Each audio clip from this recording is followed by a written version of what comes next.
Good evening, members and officers and members of the public watching, and welcome to Hythe Dibden Parish Council's January meeting. Can we all have a moment's silence to prepare ourselves for the meeting ahead, please?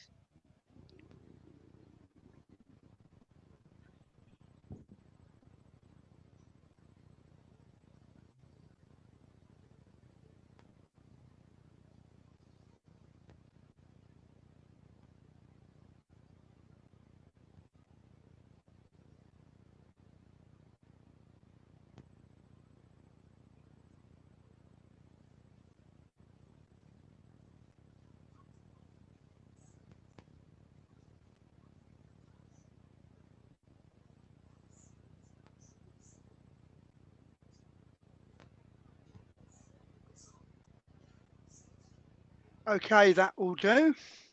Right, members, I'm going to read out the roll, and if you could say present as I give your name. Councillor Mark Clark. Present. Councillor Rebecca Clark. Present, Chairman. Councillor Sean Cullen. Present, Chair. Councillor Sandra Delamere. Present, Chairman. Councillor Philip Dowd. Present, Chairman. Councillor Alan Fairhead. Present, Chairman. Councillor Matthew Kitcher. Present, Chairman. Councillor Simon Lodge. Present, Chairman. Councillor Stephanie Osborne. Present, Chairman. Councillor Melody Roberts. Present, Chairman. Councillor Alex Wade. Present, Chairman. And myself, Malcolm Wedgson, is also present. Thank you very much, members. All our officers are present, and we have no apologies. So we go to item 2, which is declaration of interest and dispensations. A, to note any declaration of interest made by members in connection with an agenda item, members to specify the nature of the interest. Do I have any members? Alex, you've got an RTS. Yes, it's just to follow up with a declaration of interest with regards to planning. When I go through the minutes, planning application D 20-11229, I did not comment on or give a view on because it was a former parish councillor and a colleague of mine for some time. So therefore, I did not comment on that one when we go through the minutes. So I would like that interest noted. Okay, you've got that, Claire. B, to receive any written requests for dispensations. We haven't had any, have we, for pecuniary interests? No. And to grant any requests for dispensations as appropriate. But we haven't got any, have we? Right, now item 3, I would like to welcome Inspector Helen Andrew. No, Superintendent, I've got it wrong again. What's your new rank? Chief Inspector. Chief Inspector, my apologies. I really do apologise for that. Right, it's been a long day. Chief Inspector Helen Andrews to give us a community safety update. The floor is yours. Thank you, Malcolm. Headlines over the last month, as what was expected in this third lockdown, crime has reduced. What I call acquisitive crime, which is things like theft, burglaries, antisocial behaviour, and hate crime has decreased, which is good. Our worry is about the hidden crime, which is domestic violence and child neglect. But this time round with the third lockdown, we have got better structures in place. We've got better links with child services, the schools that are opened, and our missing exploited traffic team as well. So that's all good. Saying that crime is down, we have had a spike of non-dwelling burglaries in the New Forest, albeit it's still much less than last year. I was pleased to say that we've arrested a number of persons, one in particular who's basically been going around the whole of the forest committing crime on sheds, garages, outbuildings. He was arrested a couple of weeks ago. He is on bail, but he has gone up to Liverpool. So that's good, if nothing else. And he will get charged, but there's a number of inquiries that we're doing at the moment. But we've driven him out of the New Forest, so that is something. We are looking at speeding across the New Forest generally. You're probably aware of the Roger Pennyway accidents just before Christmas with the donkeys and the horses. So we are looking at that. But having said that, the investigations has shown us that both drivers weren't actually speeding. So there are lots of different ways we can sort of combat some of the speeding, and also look at different things like, do we want to get new laser guns for officers? We're looking at speed variance cameras. We're looking at better educating just the commoners about the collars around horses and donkeys. There's lots of reasons why animals are being hit. It's not necessarily down to the drivers, but unfortunately, you're probably all aware of the Facebook warriors, as we call them, who basically do not help the situation and are so vocal. The driver who hit the donkeys basically had threats to kill him, and his company had to come off Facebook because of different threats. So, you know, we have to also bear in mind it's not good for the drivers, because no one sets out to kill animals. And unfortunately, sometimes there are just accidents in the New Forest. But like I said, generally speeding is going to be looked at across the forest. It's an age-old problem that will continue, but we are talking with our partners just to see a way forward with that. With regard to Oak Road and the antisocial behaviour, Steph might be able to say different, but we've had very few reported incidents of antisocial behaviour in that area. So, and we have been patrolling that area as well. So that's good. Either people are fed up with reporting to us, who knows, but we're not seeing the problems that we had previously. Regards to COVID, we are very much emphasising enforcement to our teams now, even more so. And I'm getting lots of letters in from residents sort of saying, how far can they travel? Well, there's nothing specific in the legislation or guidelines. What it does say is you should keep to your local town, village, and just, you know, only make essential trips. So we're saying to people, they've got to take responsibility for their own actions. They should know whether it's essential travel or if they're travelling too far. We have given out fines for people who've travelled up from Guildford, from Dorset, from the Isle of Wight. So it's still happening. We're still fining people. And I know people are saying that all the car parks in the New Forest are much busier, which they are generally, but that's a number of reasons, not just because of visitors are coming in, but because potentially all those people who would have gone to the cinema or to West Quay or wherever, they're now out walking, so, or driving to their sort of nearest place to walk. So there are other reasons than just people going against the guidelines. But in general, people are behaving themselves. But those who are blatantly breaching, we're straight to enforcement now, because I think, you know, like I said before, unless you live on Mars, everyone knows the rules. So, but it's still staggering when you do get the odd house party or different household mixing. So, you know, they are being given fines. The team at Hardley, come 6 weeks' time, the sergeant's retiring. So I will be getting a new sergeant down there. We are unfortunately losing our PCSOs, but they are staying within Hampshire Constabulary. We've got 3 at Hardley. 2 of them, one is leaving this week, and the other one's leaving in April to become regular PCs. So Hampshire's not losing them on the whole, but you are losing them from the local neighbourhood team. However, I have been promised that we will get some more, but they will be later on in the year. But at least we've got the AXOs at this time, and we've also had an increase of actual PCs. I think in total we're getting 8 new PCs across the New Forest on our neighbourhood teams. So I haven't seen that many for a good number of years. So that is a plus. Thanks to Boris and giving us more cops. So that is that's the headline news for the month. So if anyone's got any questions, please fire away.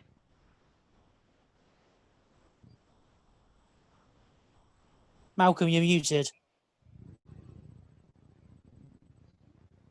Sorry, Councillor Sean Cullen. first.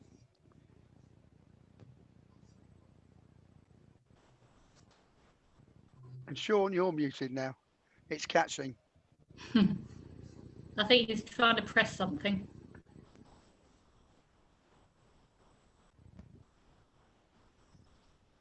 You're still muted, Sean.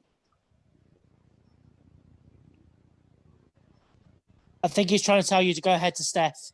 Okay, I could come back to that.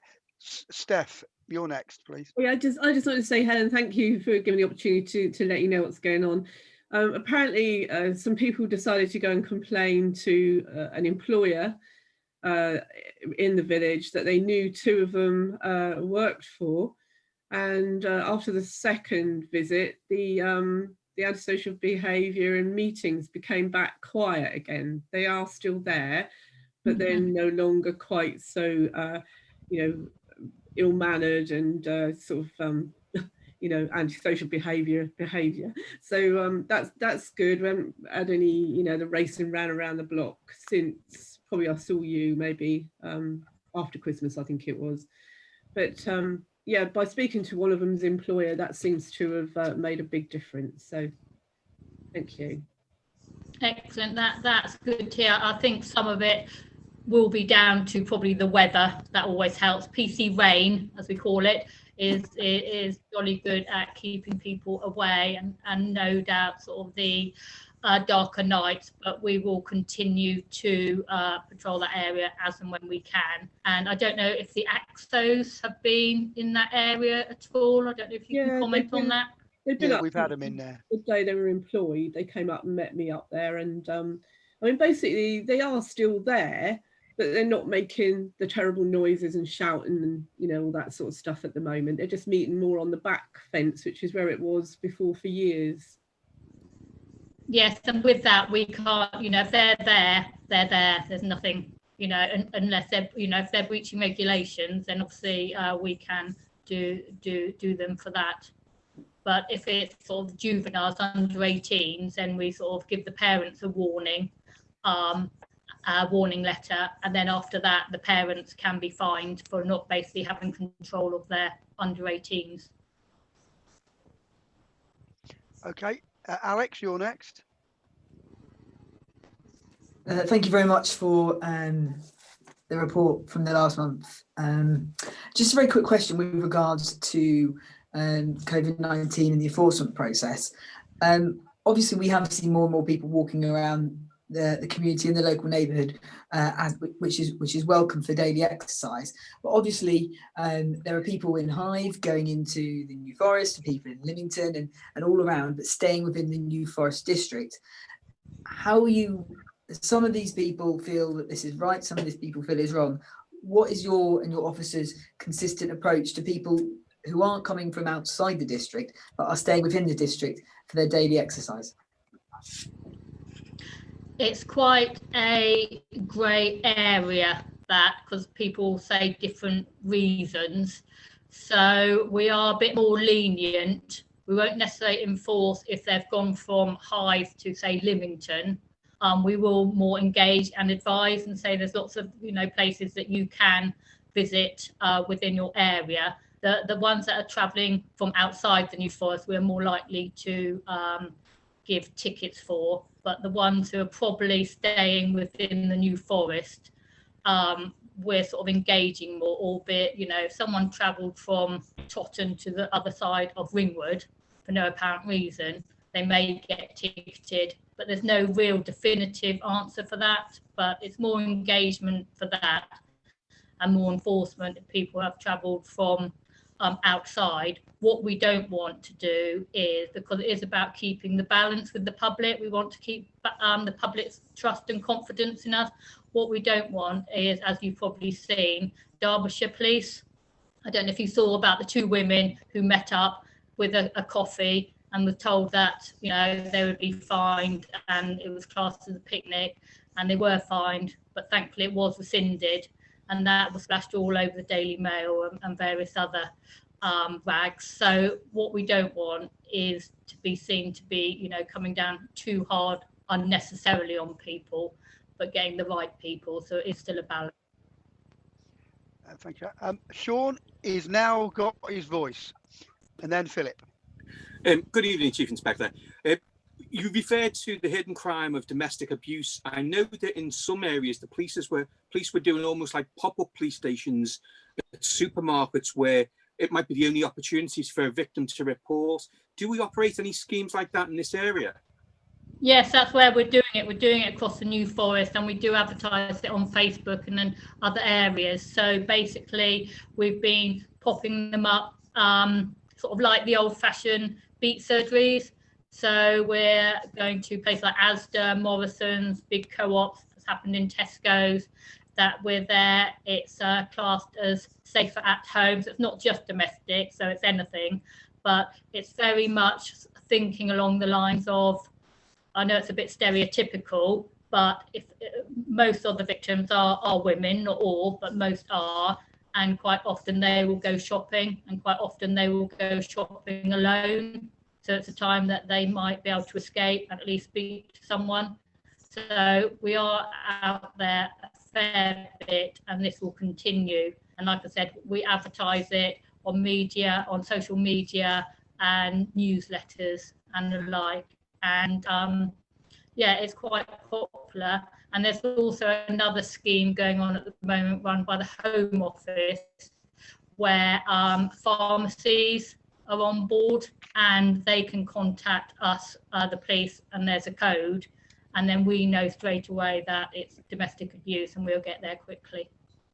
So there are different schemes going on, I'm pleased to say. But, you know, we will probably see a spike in domestics like we did last time. Philip, you're next. Yes, I'd like to, I'm sure I speak for everyone on the council. My congratulations to the two PCSOs and wish them the best in their new role.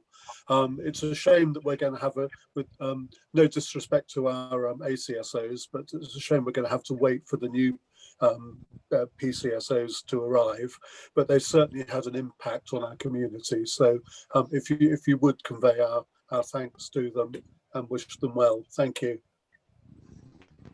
Thanks very much. I will pass it on. Yes, I agree. It's a real shame to lose them, and they've been two good, excellent PCSOs in my view. I mean, it's just good for us that we're keeping them within Hampshire Constabulary, and the sort of people who do our resourcing, they know that we are losing a fair few PCSOs, not just in your area, but across the New Forest. So we are top of the list, and my priority is actually your area. So as soon as we get new ones and I decide where to place them, your area is top of the list. So it is in hand. But like I said, when we'll get them, will probably be later on in the year. Then they take 5 weeks to train up, but I will keep you posted. But like I say, you have got a couple of new students. So at least we've got those, so that's good. It's always been. Can I just one final thing? Yep. Go on. Sorry, Malcolm. I was just going to say, are you finding the newsletters that are sent out worth having? It's just a little forward by various different inspectors, sergeants, and a bit of what's going on across the New Forest, which we're trying to get out monthly. So hopefully you have been receiving them. Yeah, I've been sending around to all the members, and I personally think they're very useful and very instructive. What I was going to say was that PCSOs becoming police officers is not a new phenomenon. No. It's happened in the past. The only thing that's prevented it is when we weren't recruiting new policemen. And I want to echo Philip's points and wish them well in their future careers. And can I, on behalf of the council, thank you and your officers and PCSOs for the sterling work you do in protecting our community. And it is difficult. You have got difficult resources, and we are in challenging times. I mean, the police are on the front line of COVID, the same as NHS, really, because you don't know who you're going to see or what you're going to deal with. So all credit to you, and thank you for all your continued efforts. And thank you very much for coming to these presentations as well. Thanks, Michael. And Malcolm, and I just want to reiterate that because without your support and your colleagues, it'd be a much harder job for us and the team. So thank you for that, because it's not easy for any of us at this time, but I do appreciate all your support out there. Thank you. Well, thank you very much. Have a lovely evening. Malcolm, Members, Malcolm, you've got some RTSs. I thought I'd done them all. Oh, sorry. My apologies. You can't. Don't go yet. Mark. Well, it was. Thank you, Malcolm. It was only to add to thanks. Jamie and Mark popped round the other day about my dog bite that somebody bit me on the hand. They were very helpful and very useful. I just wanted actually the time frame for getting any new PCSOs into place in the area. Do you have any idea? There's a couple of intakes sort of springtime, but apart from that, because it's one of these things that you get promised and then something happens, like the course is put back or other things happen. But I've been told sort of springtime. Okay, so thank you. when I know for definitely let you know. All right, great, Tom. Alex, you have an RTS now. I did, and it was just to remind that Councillor Clark wished to speak. Oh, okay. Well, good. Right. Is everybody had their chance? Okay. Right, Helen, thank you very much. We've done well. Take care and have a good evening. Bye, Right. then, everyone. See you next month. Bye-bye. Virtually. Bye. Take care, Bye-bye. Helen. Thank you. Right, members, we're going to item 4, which is the minutes. I will do it page by page. If you'd like to turn to page 5. Right, page 5. Shout out if you want to say anything. Page 6. Page 7. Page 8. Page 9. Page 10. And page 11. Are you all agreed they are a true record? Can I have some verbal? I'll propose that, recognition? Malcolm. Can I have a seconder? I'll second that, Malcolm. Is everybody happy with that? Brilliant. Okay. Right. Now we move to the chairman's announcements. Okay. Just one moment, members. I'm going to get my next lot of papers. The first of all, the Christmas lights competition. The Christmas lights competition 2020, due to many Christmas events being cancelled at short notice because of the COVID, the parish council looked at alternatives. COVID safe ways for the community to enjoy the season. Bring Christmas to them, if we could say. The Christmas lights competition encouraged the local community to decorate their homes for lights for people to enjoy when going out during their daily exercise or in the car. The competition was very successful, and given the short amount of running, the response from the community and local business was very positive. The award winners each received a £50 voucher to spend in a Hythe Dibden business, and the overall winner won a £100 voucher. Given its success, the council, via the Christmas Lights Working Party, will be looking to support continuing this competition next year. Right, and now the drum roll. Here are where the winners come from. The winner in Butsash came from Elm Crescent. The winner in Langdown came from Tates Road. The winner in Dibden came from Oakenbrow. The winner in Dibden Parish came from Foxtail Drive. The winner in Fursdown came from Lammas Close. The winner in Hythe West came from Laurel Close. The winner in Hythe East came from West Hill Drive. And the overall winner came from West Hill Drive. Well done, and congratulations to everybody that did it. See you again next year. Now, members, it's Malcolm, sorry, I had an RTS there quickly. If I may, you I can't just have an wanted to, RTS in chairman's announcements. Yeah, no, I go just on. really, I will let you this really time. just wanted to say thank you to all the officers and councillors for all your hard work. I know that was such a short period of time and notice for everyone, so it was just thank you for coming together so quickly and to put on a bit of festive cheer for the people of Hythe Dibden. So yeah, just my many thanks. That was all. That's a very good sentiment, Matt. Thank you. Now, there's something very special about today's council meeting. Well, there's probably always something special about some of these meetings, especially in these days when we do it this way. This is Tracy Predeff's last meeting. Tracy Predeff has come along as a locum clerk to help us out in our time of need, to help myself as chairman, you as members, the council as a chief financial officer and locum clerk, and the community. And I would like to thank you, Tracy, for all your efforts on behalf of our community and our council and our parish council team. We've had some challenging things, and it's very difficult to do it remotely. I know we've seen you in the office as well, but most of it has been remotely, particularly during these challenging COVID times where we've needed that guidance and experience. I would like to thank you very much for our efforts. And members, we did deliver Tracy some flowers today as a little token of recognition for her efforts. Thank you, Tracy, very much for that. Thank you very much, and thank you for my flowers. And I'd just like to say that you're a great council, and I've really enjoyed working with you in the offices. It's been a great pleasure. Thank you. Thank you for that. Right, members. The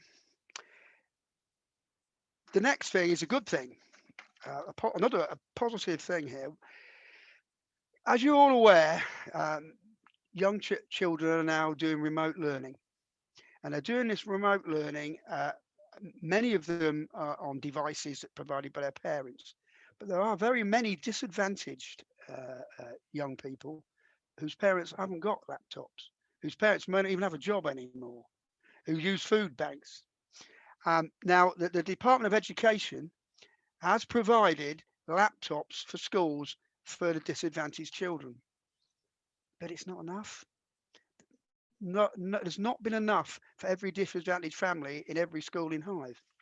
And this came to the attention of myself and all the district councillors and the parish councillors. We discussed this and thought, what could we do?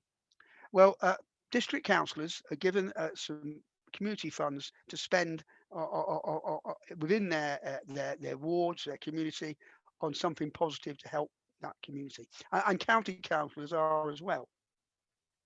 Well, obviously, with the pandemic, all of you district councillors and myself, we've been spending our community grants to help people, but we had some left. And what I did, we decided to combine all that we had left, my district, my county one, and your district ones, and write to all the schools in Hythe and Dibden. Could we help them to some measure by providing some extra laptops or electronic equipment to help the disadvantaged children? And lo and behold, all of them didn't have enough. Everyone that came back to us, and we were able to provide funding to every one of them. Not enough to provide all their wishes. I wish we could, but it helped. And there are children and disadvantaged families now who are getting a better education than they would from a smartphone through a laptop. I just want to pay tribute to all of you for supporting that initiative. Well done. Now, members, the next chairman's announcement is not good. Not good at all. I have had a letter from Lee Raymond at Blue Funnel Ferries. And it's a long letter, and I'm not going to read it out, but I'm going to pick out some highlights. They are in a dire financial state. The company from last year lost £126,259 the year May 2020 to date. The company has lost £70,903 the year 2019 to 2020. That's just a total just shy of 200,000. They've eaten into their bounce back loan and are using their last cash reserves. They need help, and they need significant help. The ferries, like cars, have to be serviced MOT every year, and that's very expensive. Very expensive.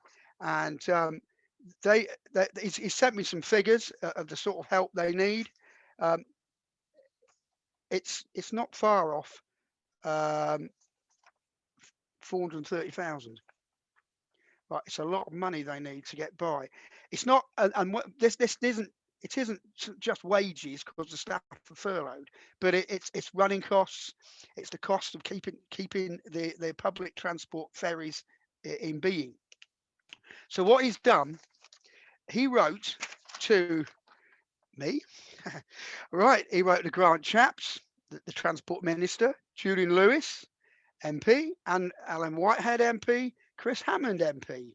And he wrote to Keith Manns, leader of the County Council, and Barry Rickman, leader of the District Council, asking for help. Well, what I did, I wrote to Keith Manns, leader of the County Council. I wrote to the Director of Economy and Transport, Stuart Jarvis, and I wrote to the lead member for Economy and Transport, Rob Hundy. And I asked them two things. How can we help the ferry from a financial perspective, but also how can we help the ferry galvanise the government to give them the funding?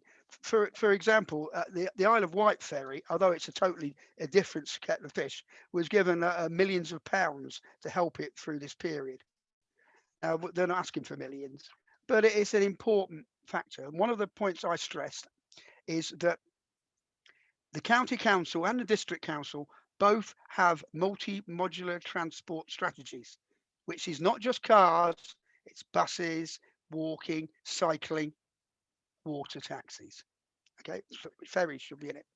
So I've written to them asking for their support. And the reason I've brought it to your attention now, members, partly to share with you this challenging situation. If they're not helped, we will have a serious problem with them. What can we do? Now, what we sadly as a council haven't got a spare 430,000 any round to help them out. But what we could do is write to all those people supporting the Blue Funnel Ferries request for help. And I think that's one thing we could do. And I open to you, members, if anybody can suggest anything else that you think we can do. And this isn't, if you can come up with a later time, that's great. But I would request, would you members support this council writing to that list of politicians, asking them to support the Blue Puddle ferries and the Hythe ferry service to maintain it as a tribal transport link between here and Southampton? Yeah, the thumbs up will do. Is that going to be unanimous? I'll just move. Well, I've got the chat line box to check. Oh, hang on a sec. Yeah, everybody up for that? I take it that's unanimous. Okay. I have an RTS, Chairman. Yeah, who's that? You? Alex, yes. Yeah, okay, far away. Just for clarification, it's Chris Hammond is the leader of Southampton City Council. Oh, he had it, Chris Hammond MP, that's why. It's Chris Hammond. I hadn't heard of him, but I thought it might be Chris Hammond Under Secretary for something or other. Is the current leader of Southampton City Council. Oh, that's good. Well, then, I'm not sure if it's worth writing to representatives on the island as well, or indeed representatives from significant transport like Blue Star and buses, because obviously for transport links it could be quite important.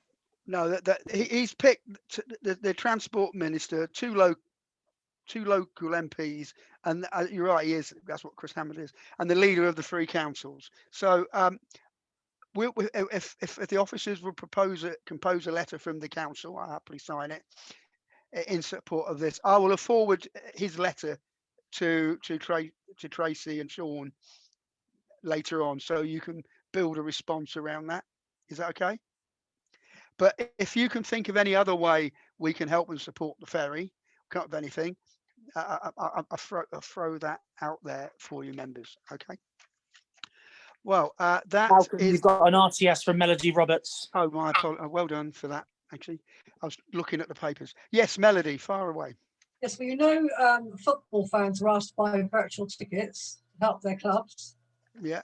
Perhaps we could ask the public and people who use it within Hythe and thereabouts to buy virtual tickets. That's quite a good idea. Officers, do you want to comment on that? Somebody? Sorry, we could invest that. I was just thinking then of other ways to support this. I don't know whether you could use some of your SIL funding. I'm not too sure. I'd have to think through. Well, we can bring this to the next council meeting, or we have a separate meeting to discuss it, and we can invite Blue Funnel Ferry to the meeting. I've got an RTS from Mark Clark.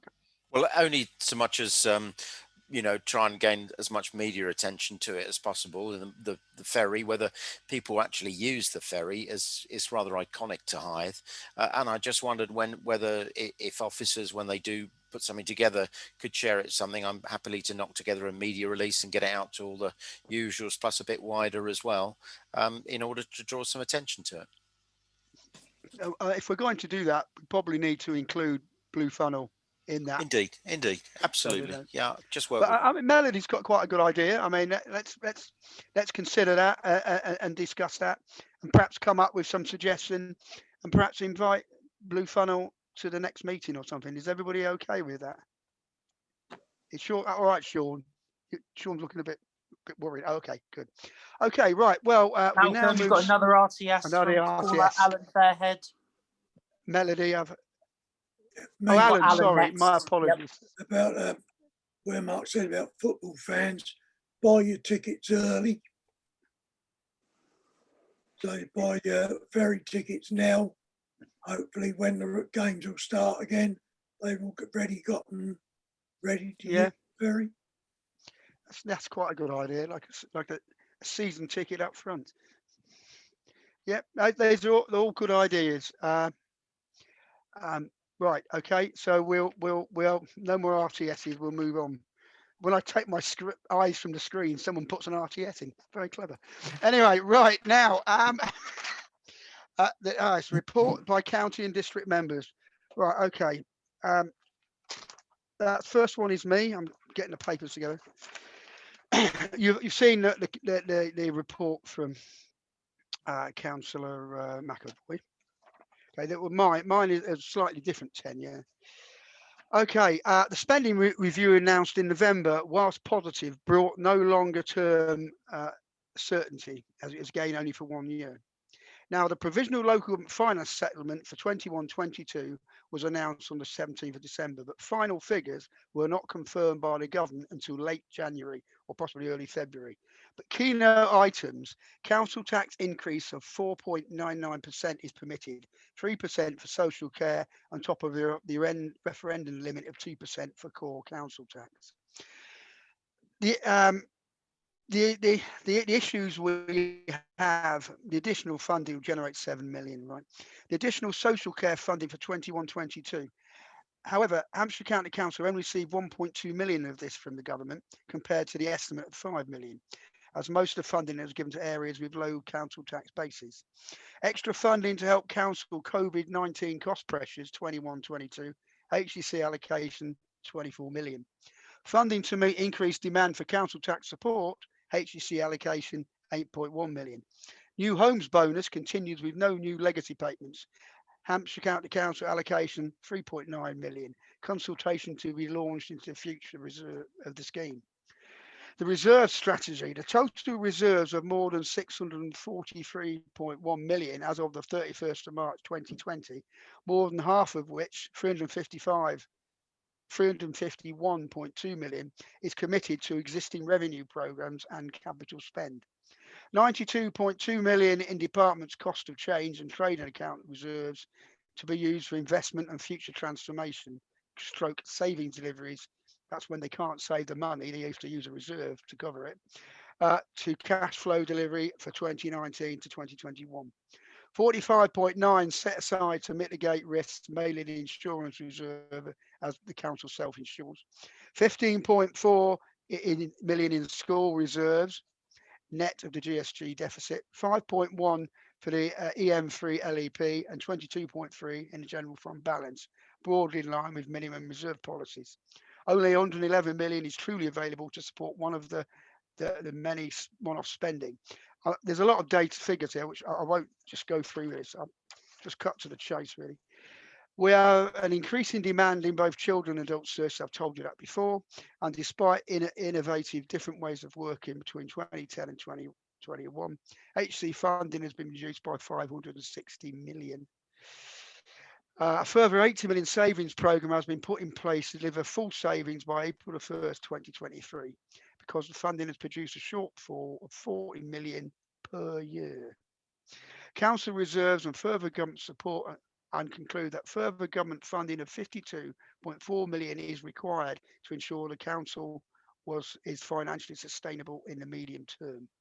Without excellent further funding, the excellent work of the county council in social services will not be able to continue in the manner it has.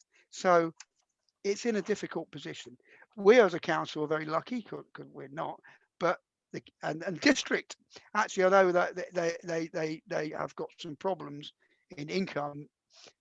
It's nothing like the county. The county has, because it has huge expenditure, and what it expends on isn't like people not going to the leisure centre, so you're not paying the staff, you're furloughing them. It's going up social care. So that is a problem, and we'll see how that develops. Right, members, it's now district councillors' time, and I'm going across my screen, and the first one, Rebecca Clark. Thank you very much, Chairman. I wanted to update the Parish Council on the District Councillor Community Grants that I have awarded this month. I've made 2 awards of £900 and £700 respectively to Hythe Primary School and Waterside Primary School to assist with funds that they still require to purchase devices for children who remain unable to access home learning in the pandemic. Particularly over the last year, councillors have received many requests to provide financial help, and it is always very difficult to choose between so many deserving causes.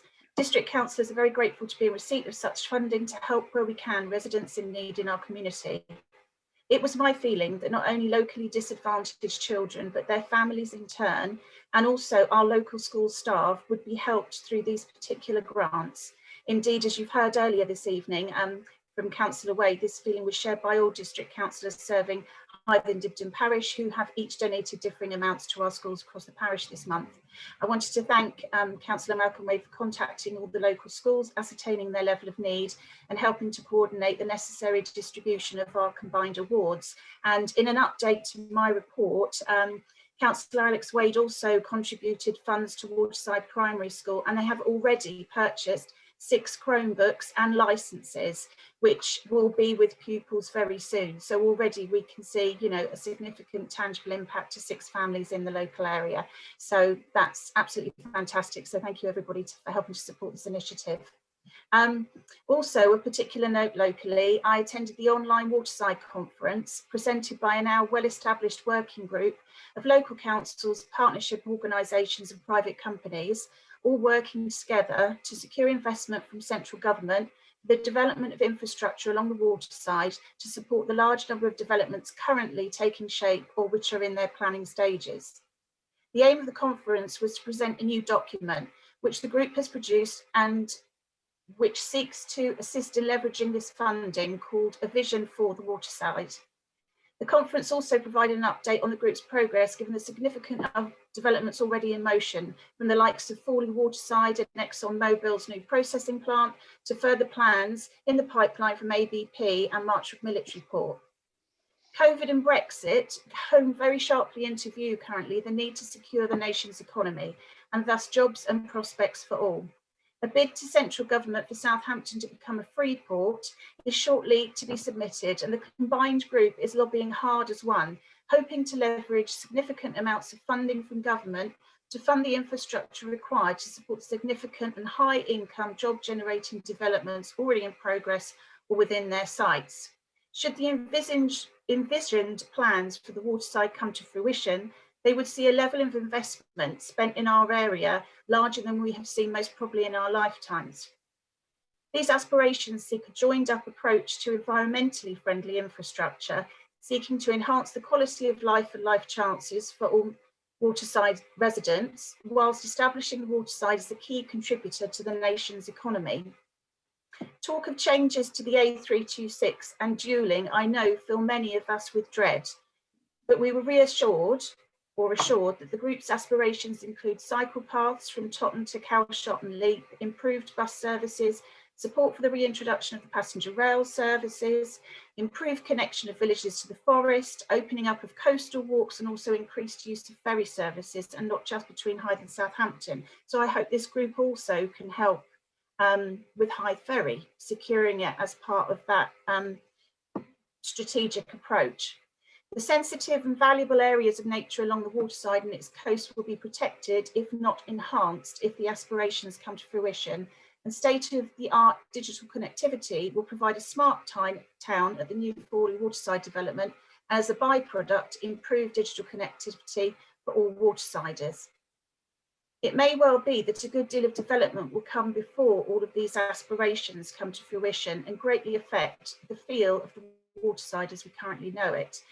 We have been assured, however, that all waterside councillors will be consulted and included as these projects are pursued, to ensure that consultation on plans is as accessible and productive as possible for our residents. I know that we all take this very seriously, given the level of change to our local communities within the scope of this vision, and will continue to work our hardest to safeguard the interests of our much loved area and its residents, not least keeping residents informed of where they can themselves, most importantly, let their views be known and therefore included in these changes and consultations. Thank you very much. Thank you. Councillor Sandra de la Mare.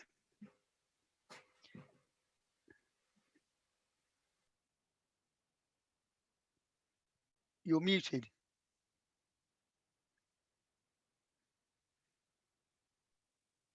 Yeah, sorry, Chairman. Yes, thank you. I can't really add much to Councillor Rebecca Clark's really excellent presentation on the Waterside Conference, which I also attended. And just to add that the bid for the Freeport, Southampton Freeport, was also discussed at the what's it called, Corporate Overview and Scrutiny Panel, which met last week remotely, which I also attended. And yeah, can't really add to Rebecca's. That's brilliant. Okay, thank you. Councillor Mark Clark.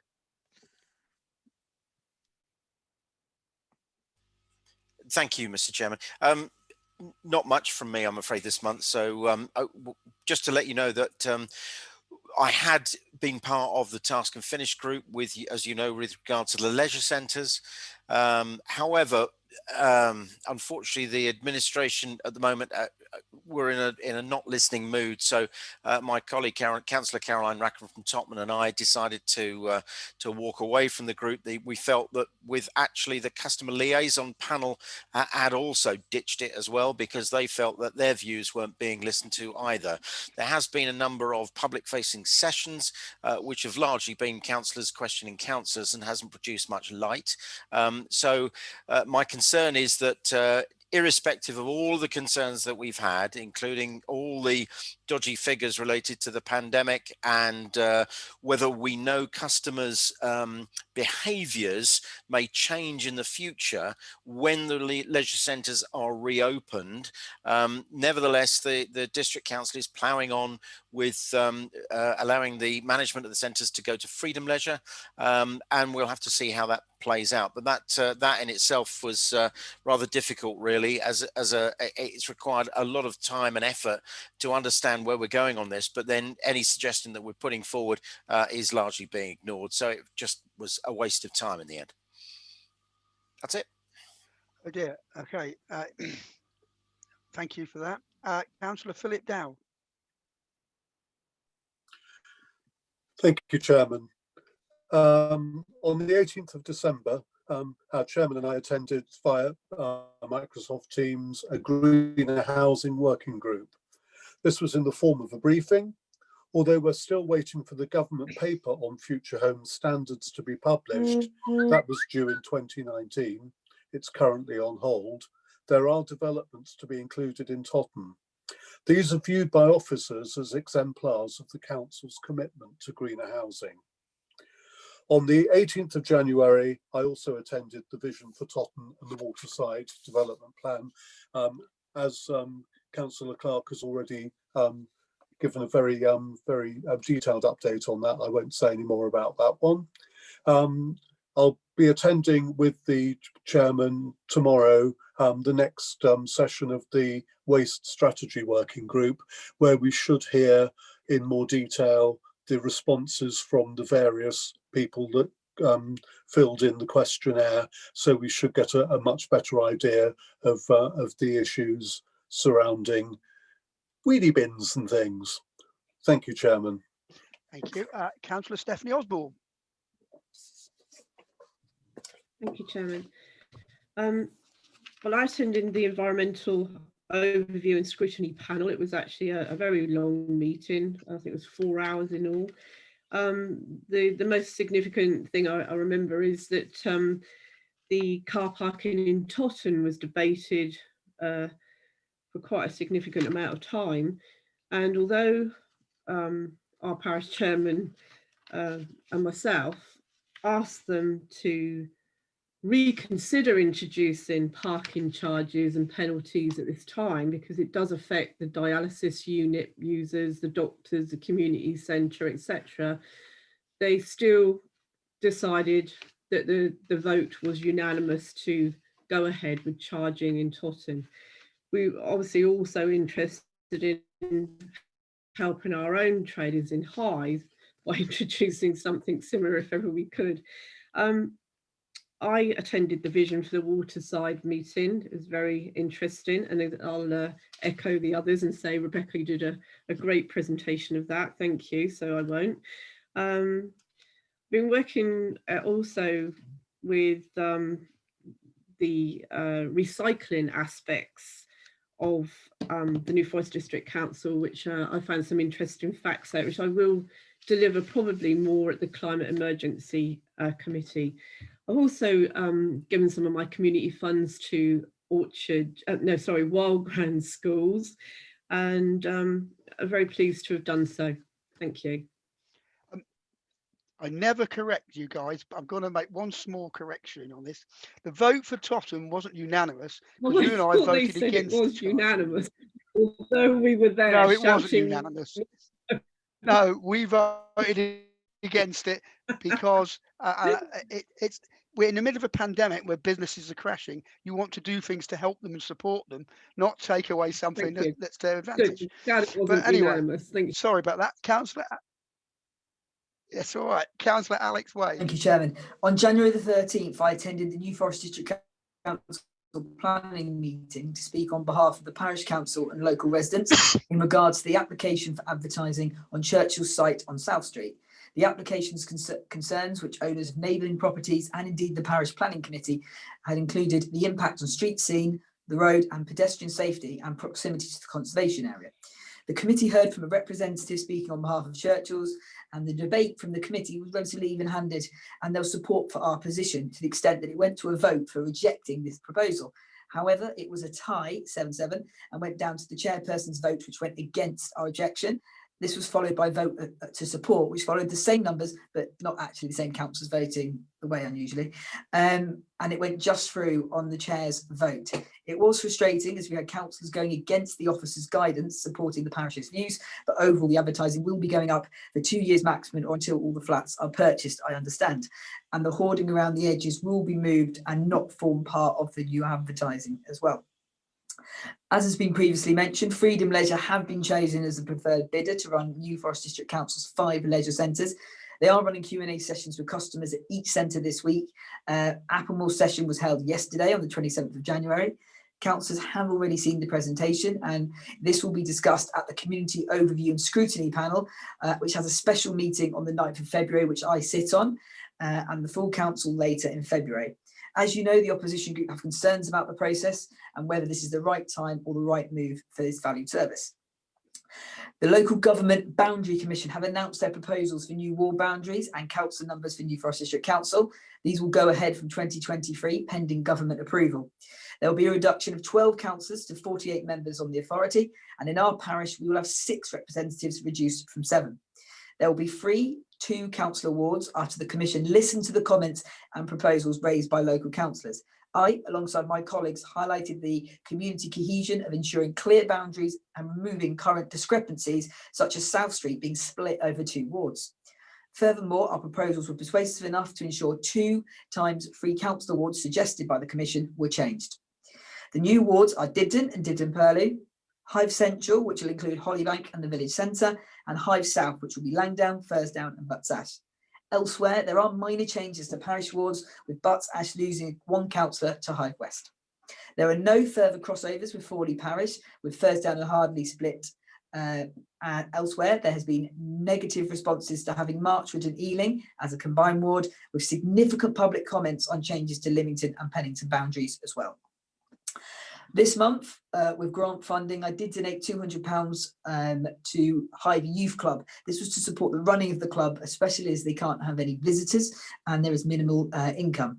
It's a valuable facility and we need to ensure it's there when our younger residents are allowed to visit. Also, I have, alongside my colleagues in Hythe Dibden, donated funds to help provide laptops for local schools to support remote learning, with many children learning from home and all the challenges that brings. I contributed £700 and it has gone to Waterside Primary, which is based in my ward. I hope it can try and ensure as many children as possible have access to an education and their school community, almost as importantly, during lockdown. On to housing. This month, New Forest District Council announced the first properties for shared ownership in the district, focusing on young people with a connection to the area. Among the properties for sale is one in Blackfield. However, the Housing Overview and Scrutiny Panel have voted for a £78.52p rent hike for council tenants.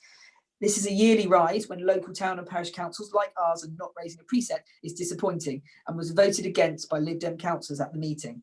This is not signed off by the Cabinet yet, but likely to be, and the comments by the Conservative councillors clearly reflect a lack of understanding the issues our tenants are facing as the economy remains in a particularly challenging time.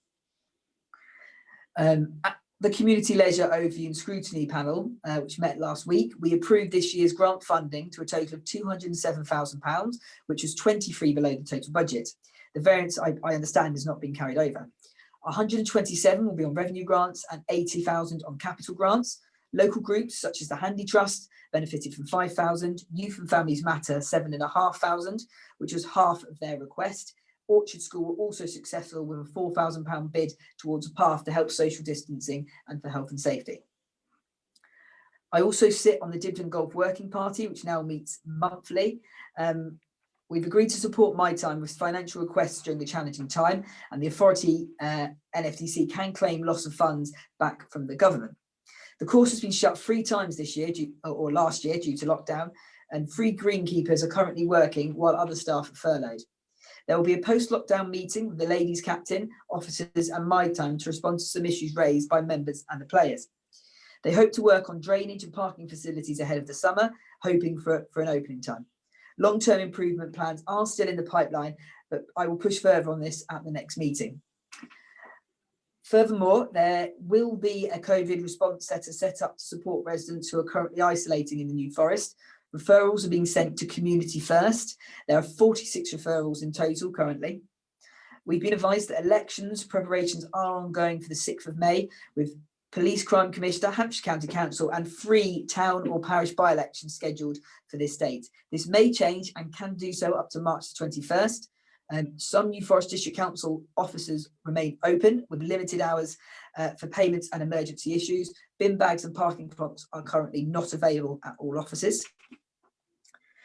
We have also received a presentation at the same meeting on community safety priorities and feedback from the past year. The priorities for our area will be domestic abuse, drug and alcohol related harm, children at risk and prevention of risk to vulnerable people. Also, information of the previous 12 months up to March 2020 was shared, and discussions on targeting and supporting those affected. And lastly, plenty of casework, including flooding, parking, cold calling concerns and more over the past month. It's important to emphasise that all ward councils remain available during the pandemic via phone, email and social media. And I too also attended the Tottenham Waterside Conference, but no one can beat Councillor Rebecca Clark with that report, which was as in-depth as you can get. So thank you very much, and my apologies for the long report. Thank you, Alex. Right, well, I'll try and do a really short one. And guess what? I was at the Tottenham Waterside Conference as well, but Rebecca said enough of that. However, something of that does come up in my report on a topic. To talk about something a little bit different, I was on the Environment Overview and Scrutiny Committee with Councillor Osborne, and she mentioned about the Tottenham parking. 2 of the most important things for the Waterside were pushed right to the end of the agenda. and one of them was the Freeport bid. Now, it was clear the detail of how they actually work was not known by either the officers or the members who were talking about it. A Freeport is not a Brucey bonus because we left the EU. There are 82 Freeports in the European Union as we speak, across 21 countries. And we had 5 Freeports in the UK, which the Conservative government cancelled in 2013. So I asked, why did they cancel them and now bringing them back again? And nobody knew. Okay, right. The idea of a Freeport isn't a big dock, as you might think it is. It's an area where you don't pay tax and its customs charge is free. So if you bring something in from a foreign country, you don't pay import duty, it goes in the Freeport. If you make something with it there and then export it, you don't pay export duty, hence Freeport. But if you bring something in from a foreign country and this information comes from one of the highest organisations that deals with taxation imports. If you bring something in from a foreign country, make something with it, and then send it to Leeds, you do pay import duty. You pay the tax on it. Sorry, not import duty. You pay the tax when it gets to the end user. So they're not totally the panacea that they're trying to tell us. They are, but they're another. But they sound good. It is good. And what I would say is, I will support anything that brings jobs for local people, supports local business and the economy, but does not negatively affect the environment of the people that live here. And it's not, if it really worked and really works well, it would tick those boxes. But because people are making decisions and don't know what they're talking about, that leads me to question it. But we'll see. We'll see how it develops. The challenge is, there's bids for 3 areas, and the one that's most likely to get it is probably Southampton Airport. But I hope that the New Forest bid is successful, and we are to get it. Now, the last item on the agenda, and the meeting did go on for an exceedingly long time, was the local cycling and walking infrastructure plan, which came up in the Waterside Conference as well as the Freeports. This talked about improvements in A326 cycleways and the Waterside Rail as parts of the multi-modular transport strategy. However, I had to take the county council to task because the county council presenter had no mention of buses. In a multi-modular transport strategy, it's buses, cycling, walking, trains, and indeed ferries. Right, it's everything. So I didn't mention buses. Southampton City Council mentioned some bus improvements, but Hampshire County Council didn't. I was most disappointed. And even worse than that, they didn't mention Hythe Ferry, and I was forced to take them to task over that, because the safest way for people to cycle to Southampton isn't down the A326 and over the Redbridge Causeway. It's down to the ferry, up on the ferry, and you're over at the bottom of Southampton. Right, which it's not joined up thinking, that's Hampshire, and I'm a county councillor, but we do have to remind them of that. But I'm pleased to say she accepted these points and confirmed HCC's support. But I thought they were, well, they should do, shouldn't they? Anyway, now that's a shorter presentation than everyone else, members, because I think you've all covered so many topics so elegantly well. Congratulations, well done to all of you. Right, the next item is item 7, reports from members serving on outside bodies. Do we have any?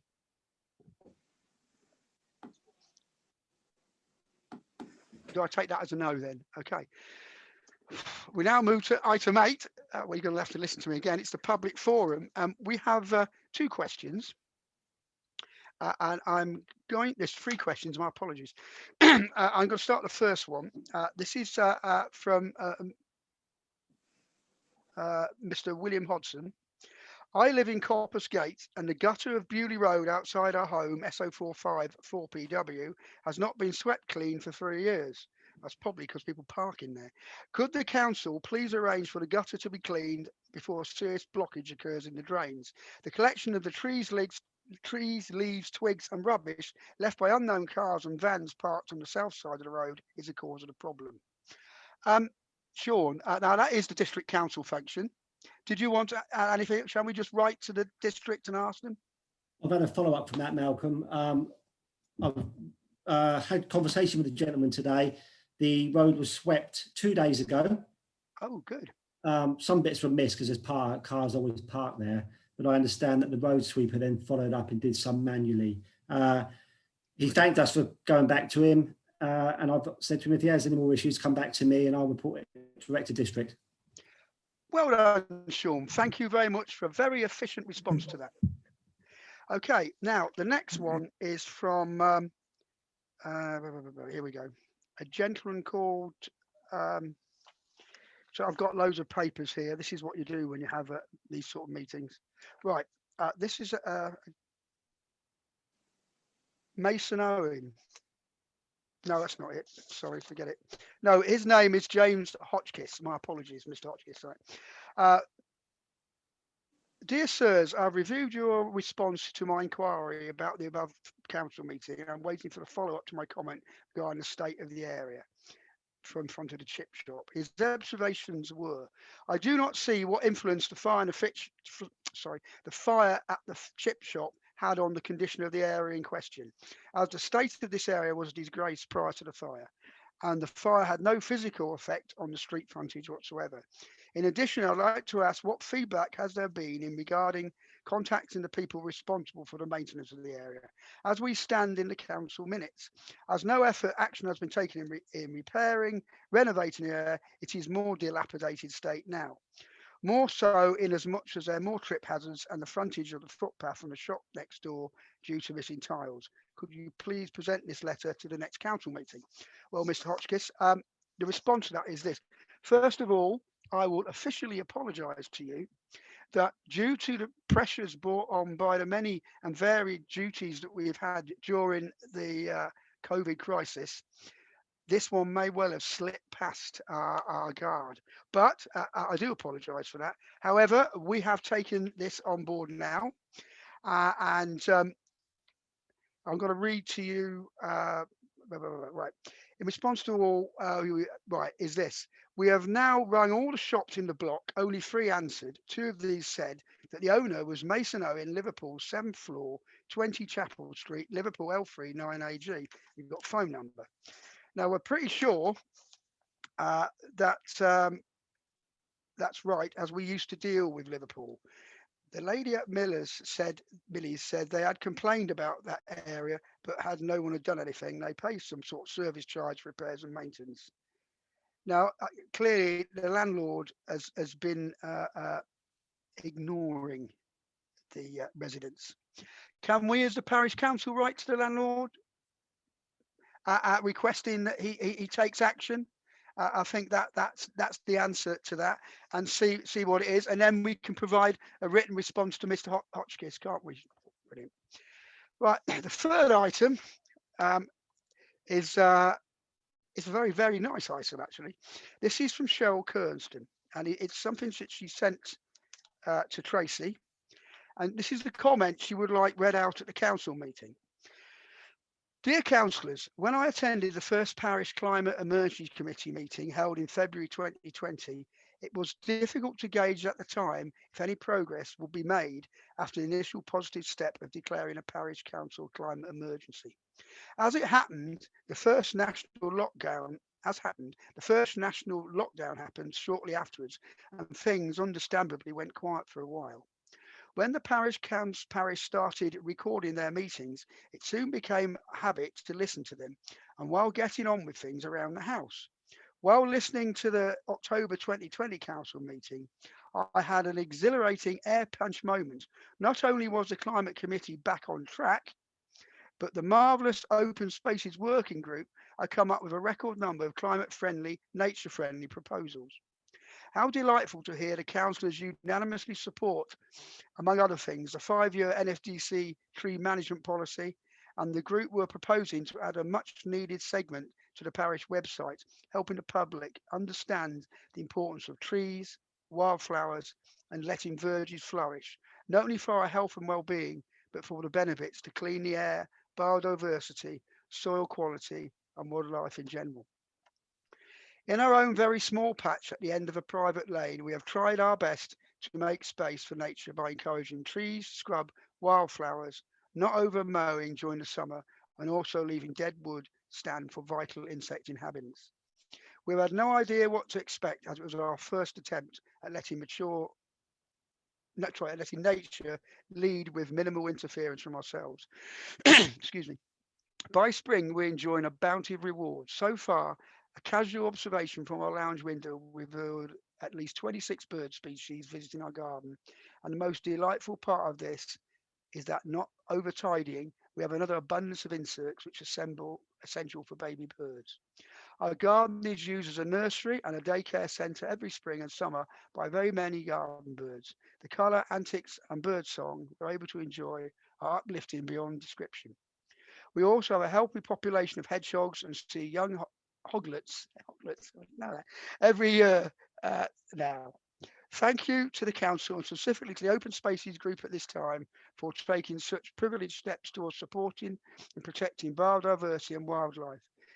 We will be waiting with great interest to see what you achieve over the next year, and firmly believe that if progress continues in this way, before long, our parish will be a leading light in supporting nature and so enhancing the lives and well-being of all who live here.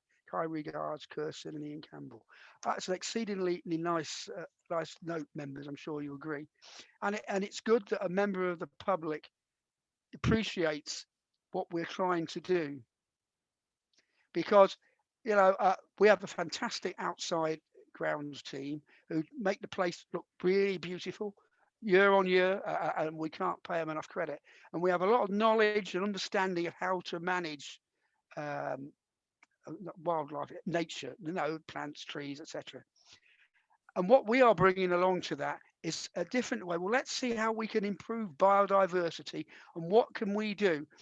And we have a two-pronged approach. We're looking at the climate change, which is reducing carbon emissions and making us a more green council and a more green community.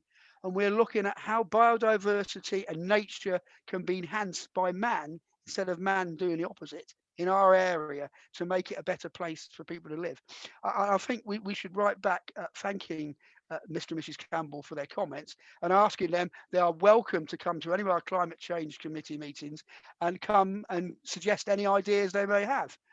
And actually anybody's welcome to come and suggest any ideas that we may have that we can practically do, obviously, that we can do. But that just goes to prove and goes to show we're doing the right thing and we have the right council to do it.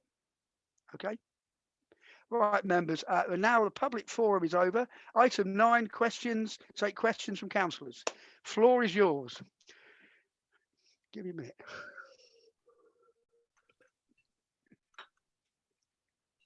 Right, I've got Mark Clark, RTS, then Philip. So have you? Are you not the first? No. Well, hang on a sec. It's all right. Let me explain something. There's a little box I've got here, and I moved it too low. So my apologies, Alan. You are the first. That's okay. 2 questions, Chairman.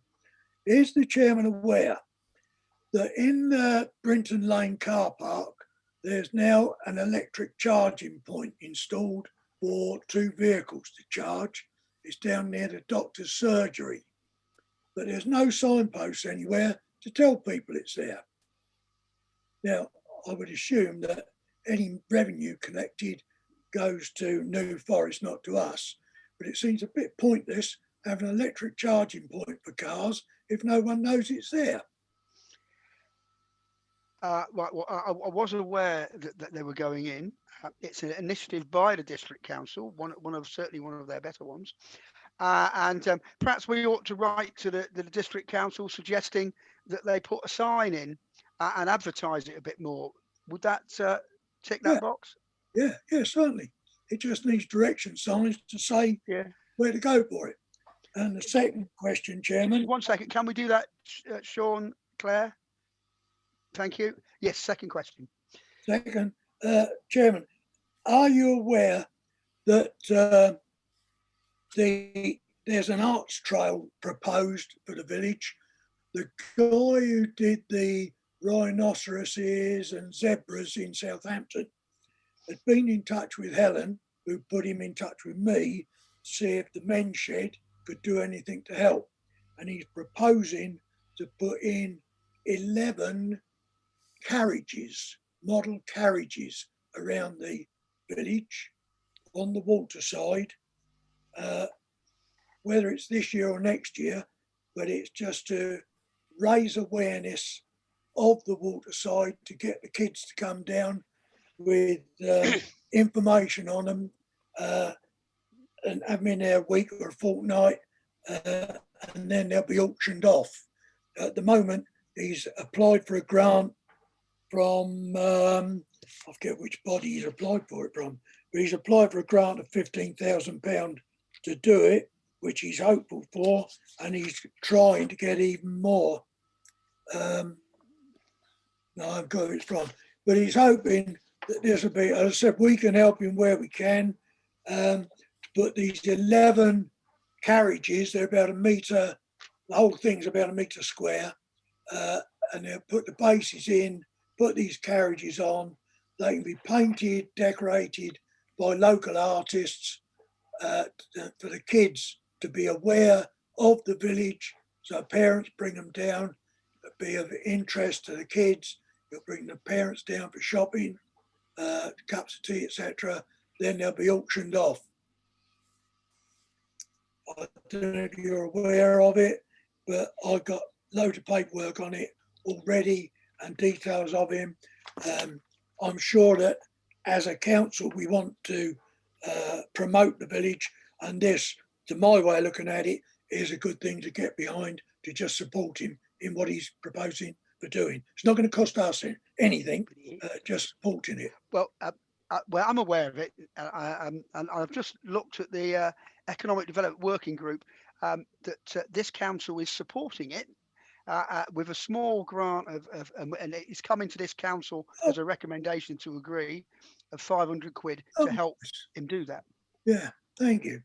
So we're on board, and it is a good idea, and anything that enhances our village, brings footfall into it, we want to promote. Councillor Mark Clark, please. Thank you, Mr. Chairman. I just wondered whether the Chairman was aware that there was a development that is in the my patch of a Lady Cross Road here in Furseydown, a development of 6 houses, social houses, which was approved by officers rather than going to the planning committee.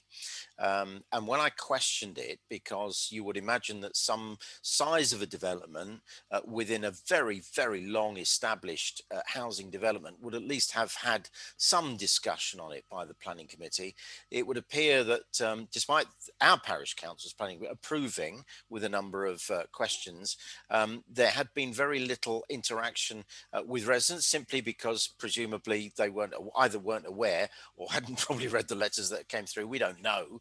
But nevertheless, because of the lack of interaction, it meant that there wasn't anything to put to the planning committee, which suggested it then was delegated to officers, which seems to me a wrong way round of looking at it. This is a development that really does need some discussion about it, the tree planting, irrespective of whether people approve or otherwise.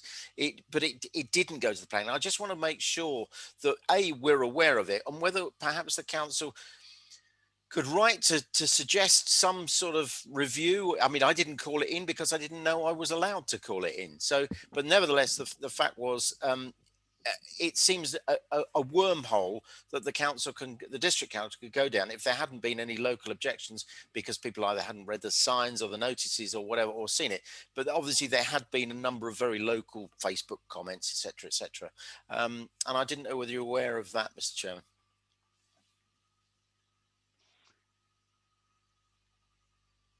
Okay.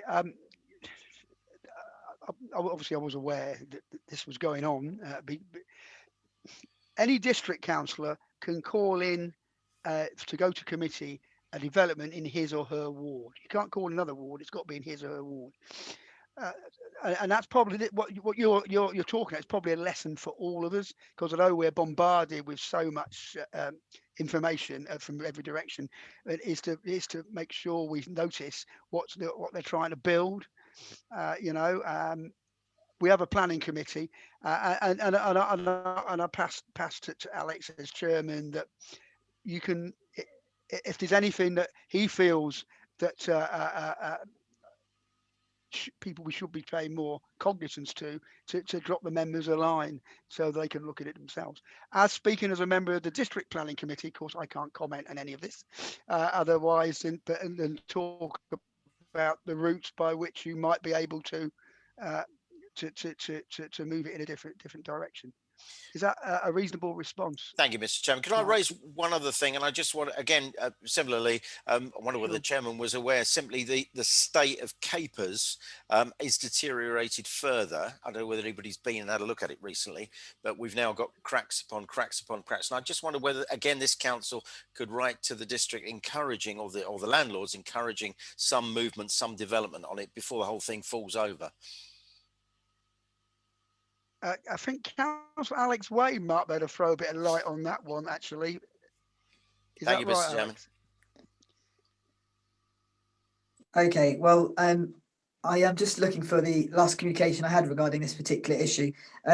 My understanding is that the planning has gone through for a new owner, and that I believe that the issue currently at hand is awaiting for the new owner to sort of move in and start works on it.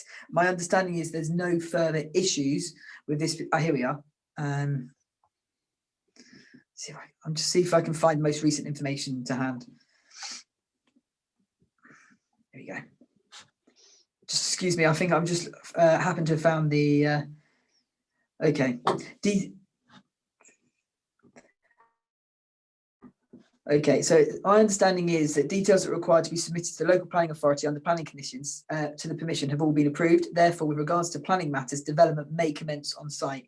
And I believe there's condition 1 requires this commencement to be within 3 years of the 6th of May 2020. And as it stands, and the communication I had before Christmas was that the developer has not advised when they do so. So that's the latest stage that I had, but there is no planning issues why there's been no development on that. Obviously, for whatever reason, the people who purchased it and wish to develop on it have not started yet, and that could be COVID related, completely understandably. But I'm quite happy to write to planning officers and clarify if they've heard anything further, because you're absolutely right. The site is derelict, and it would be great to see something being utilising that site and certainly it visually improved. Thank you for that, Alex. All right, I've got Philip next, and I've got a list, so you're not being ignored, everybody. Then Stephanie. Is the chairman aware that there are, to my understanding, 3 items in the local plan from 2014 that still don't seem to have progressed very far? We've got HYD 5, which was the car park extensions. We've got HYD 7, which was the public open space by Lower Mullins Lane, which has got issues with a footpath. And we've got HYD 8.6, which is the public right-of-way footpath 10 from Hythe to Marchwood. I'm quite curious, because I was actually looking for a different document. On the councillor's website, the document is still the 2014 local plan, but I've checked, and evidently these 3 items are moved forward to the new local plan. Does the chairman know anything about whether these are actually going to be happening? Because it's, 7 years now. Okay, rather than make a guess, I'll ask Sean. Can you provide any information, or do we need to look into? I don't have any more information than Philip had. I know they've been saved, carried over to the current local plan, and part 2 of the review will happen, I believe, sometime this year, but I do not have a date at this time. Okay, so are we good? We're ready. We've got to wait till that review takes place. Yeah, I think we will. It will be publicised, and then we'll have a chance to comment on any consultation. Okay, Philip, to answer that. I was just curious to know, because I know that part of the footpath 10, both Marchwood and Hythe councils were due to have a response from the National Park Authority. And as I say, that was 7 years ago, and I'm assuming that nothing more has happened. Yeah, I can confirm. We had officers had an initial meeting, Marchwood Council, myself, and a representative of the MPA to discuss the link from Marchwood to Hythe. And then it just sort of stalled. I didn't hear anything further. It's Stephanie, Alex, Sean, and then Rebecca. So Stephanie next, please. Is the chairman aware of the situation with the local Hythe library? Obviously, not counting the situation with lockdown, but is there any news on the volunteer situation? That's my first question. Shall I ask the second one? You're going up far away. I can answer that one. Yeah, go on. My second is the chairman aware that the government is going to direct suppliers and producers that whatever they produce, they must start to be more responsible for recycling and returning? I was going to request a letter is sent from the parish to let the supermarkets and not only at local level but head office know this parish is serious in its venture for better refill, recycle, and what's the other word? return systems, and just make sure that they are actually going to give us some priority for once out in this area, because we don't seem to have a lot of things going on. Is that possible to request a letter from the parish? Well, let me go to the first. Oh, I forgot what the first question was. Remind me, what was the first question again? The library. The library. Right. Yes. Thanks to the help of the parish council, we have. I have worked and we got together a group of volunteers. The Hampshire County Council wanted 2 coordinators within the group to organise the team to keep the library open longer when it gets back to normal. And thanks to the help of the parish council, I have advised the library service of the names of all the volunteers and the 2 coordinators, and the library service should be contacting them to get them operational once we get out of the lockdown, because at the moment the library is only open for computer use and things like that. It's not open for book transferring books and that for obvious reasons. But once we get back to a normal state of affairs, the idea is that they will help run it on one of the times that it's shut, and if that works, perhaps develop this a bit further. As regards the other question, well, I'm going to throw this out back to you, members. Stephanie's raised a really important point. The government is introducing legislation, and it's probably coming out in 2023. You know, and one of the things they were looking at a range of things actually, is that charging suppliers for packaging, and letting them. Remember the old pop bottles? Do you remember those who are older than others? You know, if you drunk your lemonade, you could take it back and get 2p back on the bottle. Something similar to that. Return the packaging, a bottle will be glass. Return the bottle and you get some money back on it. Well, they're looking at various things, but that doesn't stop us having some local recycling initiatives within the supermarkets in our community.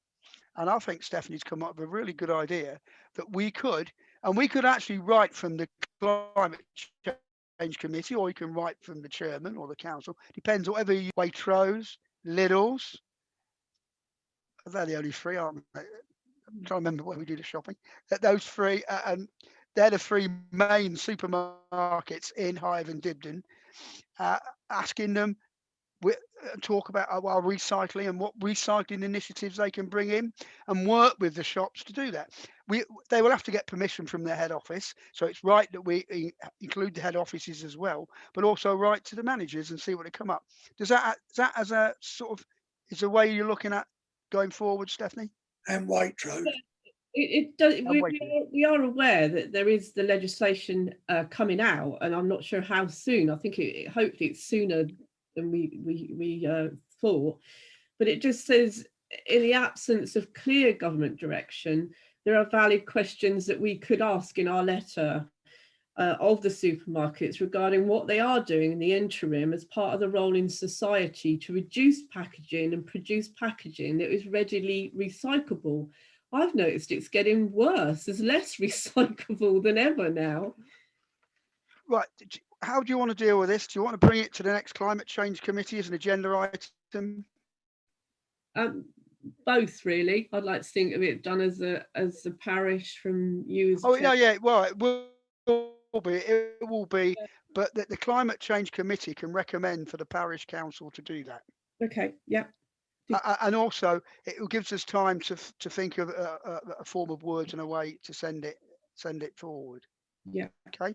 Yeah. You all right with that? Okay. Next is Alex, please. Okay, I'll be brief, Chairman. I do have two. Firstly, is the Chairman aware that, as I'm sure he is, and would he wish to share that the Hampshire County Council is asking for views on local transport as part of the local transport plan for our transport system look like in 2020, the vision, and would he encourage to have that information shared on the Parish Council website and social media? And my second question is the Chairman aware of methods and any more that the parish can do to help promote those local businesses who are still open, working, be it takeaway or otherwise, during the pandemic, and try and support local businesses where possible during this time? Okay, let's deal with the first one first. Can we, as a parish council, promote that consultation on the local transport plan? I've lost Sean on my screen. Oh, that's brilliant. And if Helen can produce a form of words, promote it on that, we can share it with members. We can put it on our Facebook pages and so forth to encourage people to do that. Now, what can we do to try and help businesses that are still operating? We did. When we did that little at the beginning of the lockdown, we sent a publication out and we mentioned various things that were working. Officers, have you got any ideas? Sorry to lumber you that question, but I think we'll have a discussion in the office, Malcolm, shall we, and come back to you? Okay, are you happy with that, Alex? We'll ask the officers to put their heads together, look at any ideas, and if members come up with anything, add it into that. Malcolm, brain tank. As I say, even if it's just communicating with Hythe Live to see what help we can provide, or even just a link on Hythe Peer or on the social media of the businesses that are open and food takeaway and how to access them, particularly during these difficult times. That's a good idea. Knock up a publication, put it on our website, send it out to us. We'll put it on our Facebook pages, gets it out there. Does that work for you? Is that all right, Sean? Excellent. Now, Councillor Sean Cubb. Is the Chairman aware that there's a current email scam going around regards to coronavirus vaccinations? Now, this is seen as the vaccinations is going to go on for a period of time. This is likely to be a recurring theme. We've invested money in ACSOs to protect the physical community and make it safe. How can the council help promote online safety for members of our community? Good question. Right. That is a good question. Actually, it's a pity we didn't ask that when Helen was here. Actually, that she might have had some input to that. Sean's. Hasn't the NHS released a poster reassuring the public that there will never be any charge for COVID? Can we just reproduce that on our website? I think that would be an excellent start, Sean. Thank you. Yeah. Okay. Let's do that. And there are a number of COVID scams going about for this. And if we see anything from the police or the NHS, so telling people about these things, let's promote it on our Facebook pages so that people know how to be wary of it, because it's really important that people are protected and don't fall foul to any scammers or anything else. Okay. Councillor Rebecca Clark.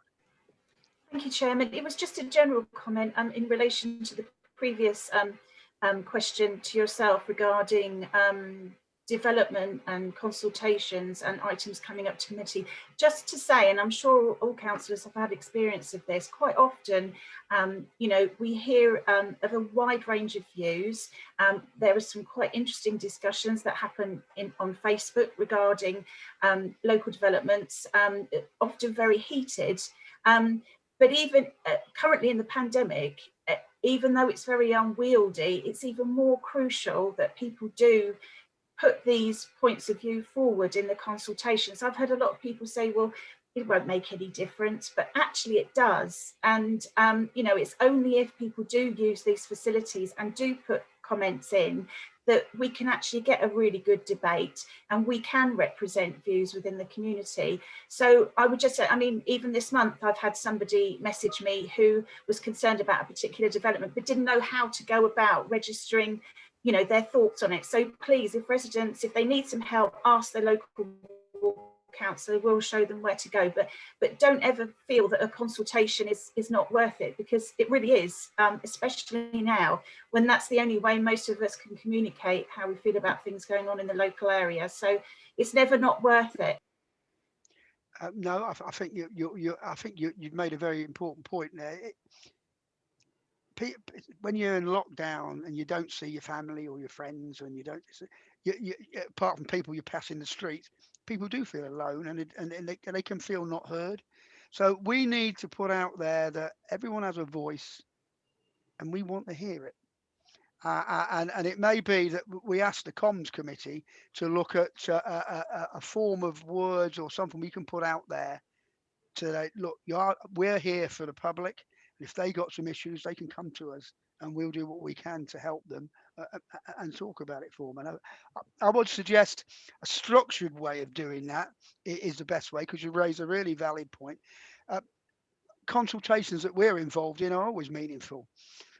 Not always so with some councils that we deal with, but we do want to hear people's views. And the more people that express their views, the more councillors think about what they're saying.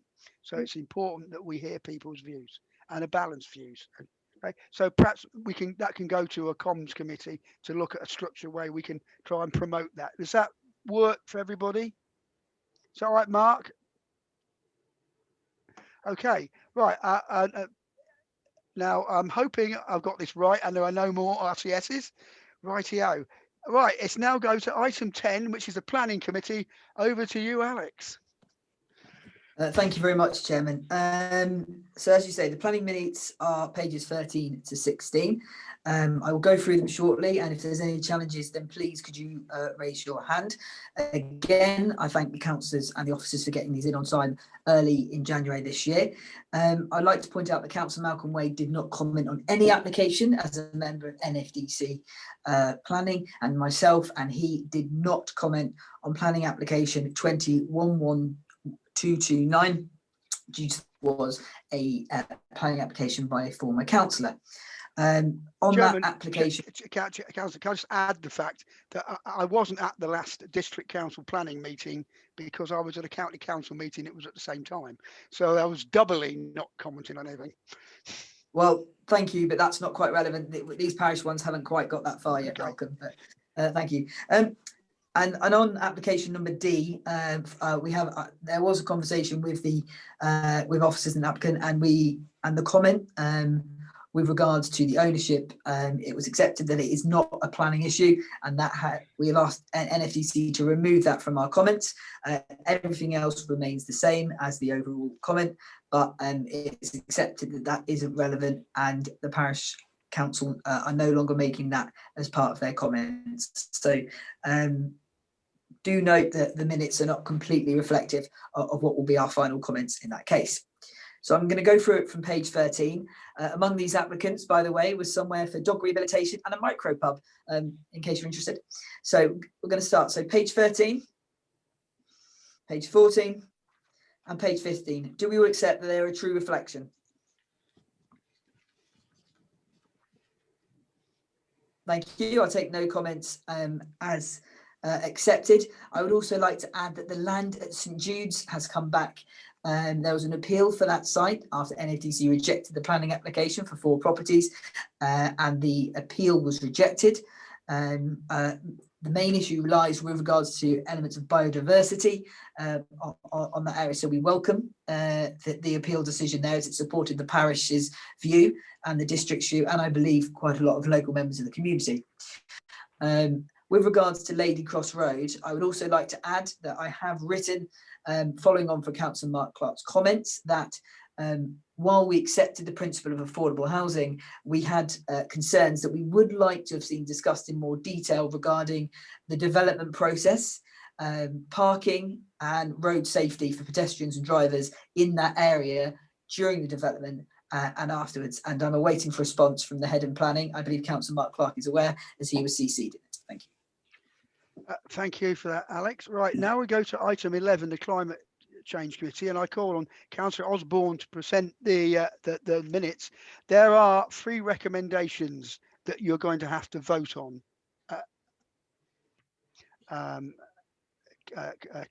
Members, right? One of them will hopefully prevent us having to vote on them next time. But anyway, right. So, Councillor Osborne. Thank you. Just approval of the minutes on the 8th of December. I'll just go through these 3 pages, page 59, page 60 and page 61. Is there any comments?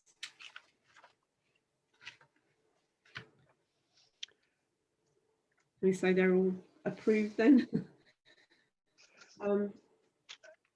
Okay. Recommendations? Right, we need to have a vote on this one, because the recommendation 1 is to appoint True Horizon to carry out the sustainability gap analysis at a cost of 2,000. Right, I'm going to do a calling. Right, just say for or against. For is to support the recommendation. Okay, Mark Clark. For. Rebecca Clark. For, but do we need to explain to the public what this is, just in brief? Do we need an officer to introduce the recommendation? If not, then I'm still for, but I just wonder if it makes sense to those listening to this meeting. Officers, do you want to comment on that? Because it's the minutes, aren't they? They're in the minutes, aren't they? Yeah. Sorry, now, I wasn't at the meeting. Marcus controls that one. Yeah, they're in the minutes, minute 31 through to 20, isn't it? Yeah. The information's in the minutes that we've presented, so we don't need to go into detail. Okay, where was I? Rebecca for you. Councillor Sean Cullen. For. Sandra Delamere. For. Philip Dowd. For. Alan Fairhead. For. Matthew Kitcher. For, Mr. Chairman. Thank you. Simon Lodge. For. Stephanie Osborne. For. Melody Roberts. Abstain. Pardon? I'd like to abstain because I don't really understand any of it. It's all gobbledygook to me. Okay. Well, right. Well, we'll make it non-gobbledygook outside this meeting. Yes, thank you. Okay, but fair point. Alex Wade. For. And myself, the chairman, Malcolm Wade, not chairman of the council, is for. Okay. Then the next recommendation is that the council funds wrong one. Sorry, look at the wrong one. Sorry. Too many bits of paper. The council to allocate 5,000 from mineral reserves in the 2021 to 2021 financial year to fund climate emergency projects. This in effect gives the committee its own budget, where they won't need to come to us as a council to spend £2,000 again, because they have their own budget. Okay, so Councillor Mark Clark. For, Mr. Chairman. Councillor Rebecca Clark. For. Councillor Sean Cullen. For, Mr. Chairman. Councillor Sandra Delamere. For, Chairman. Councillor Philip Dowd. For. Councillor Alan Fairhead. For. Councillor Matthew Kitcher. For, Chairman. Councillor Simon Lodge. For, Chairman. Councillor Stephanie Osborne. For, Chairman. Councillor Melody Roberts, For, Chairman. Councillor Alex Wade, For, Chairman. and myself for. And I've just noticed that the third one, which is that the separate climate emergency budget code is created. Could have done them both together really, but as this is more an administrative rather than a financial one, could you give me a thumbs up for this one, please? You all agree with the third recommendation? Yep. Okay. Yeah, I think that's pretty. Everybody agrees with that. Okay. Right. That's brilliant. Well done, members. We now move on to item 12, the Open Spaces Play Equipment Working Party. To receive the notes of the Open Spaces Play Equipment Working Party. And some very nice things were said about that, Councillor Delamere. Would you like to present those notes to the council, please? Right, thank you, Chairman. Yes, I'd like to present the notes for the Open Spaces and Play Equipment Working Group. And we've got some recommendations on it, but if we go through the pages, page 27, 20 and 28. That's it, yeah. And the recommendations. Yeah, the council allocate 30 grand from developers' contributions for suitable access equipment, pathway improvements at Ewart Recreation Ground play area. Yeah. Oh yeah, I better go through this, haven't I? Yes, it's actually using money from. Oh no, it's actually to so that the officers will contact district council to get this money. It's developers' contribution money. How we want to use it. What we'll do, we'll vote on this because this is a significant sum. These are all they are hefty sums. Yeah, right. Okay. You read out the and I'll read out the votes then. Councillor Mark Clark, recommendation 1. Shall I read the recommendation? Okay. Wait. Council to allocate £30,000 from developers' contribution funding for suitable accessible equipment and pathway improvements at Ewart Recreation Ground play area. Okay. Councillor Mark Clark. For, Mr. Chairman. Councillor Rebecca Clark. For. Councillor Sean Cullen. For, Mr. Chairman. Councillor Sandra Delamere. For, Chairman. Councillor Philip Dowd. For. Councillor Alan Fairhead. For. Councillor Matthew Kitcher. I pushed for some of this, so I will be voting for, Chairman. Good. Councillor Simon Lodge. For, Chairman. Councillor Stephanie Osborne. For, Chairman. Councillor Melody Roberts. For, Chairman. Councillor Alex Wade. For, Chairman. And myself for. That is unanimous. Shall we move on to the second one? Sandra, do you want to read that one out? Yeah, the second one. The council to allocate 11,466 from developers' contribution funding for the provision of a youth shelter at Nodeswood School. Okay. Councillor Mark Clark. Certainly for, Mr. Chairman. Councillor Rebecca Clark. For. Councillor Sean Cullen. For, Mr. Chairman. Councillor Sandra Delamere. For, Chairman. Councillor Philip Dowd. For. Councillor Alan For, Fairhead. Chairman. Councillor Matthew Kitcher. Matt. I'll come back to him. Councillor Simon Lodge. For, Chairman. Councillor Stephanie Osborne. For, Chairman. Councillor Melody Roberts. For, Chairman. Councillor Alex Wade. For, Chairman. Myself for. Matt, Councillor Kitcher, are you there? I think I timed out. Do I need to abstain because I didn't hear a word of that, or can I still vote for? You can abstain from this. Can I abstain from that one? Yeah. I would have voted for, sadly, but I will abstain. Okay, Sorry, well, we're pretty unanimous about that, Thank but that you. is appropriate. Right, the third one, do you want to read out, Sandra, then?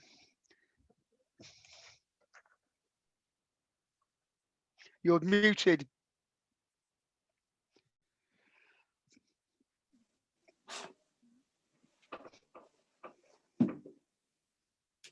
You're still muted.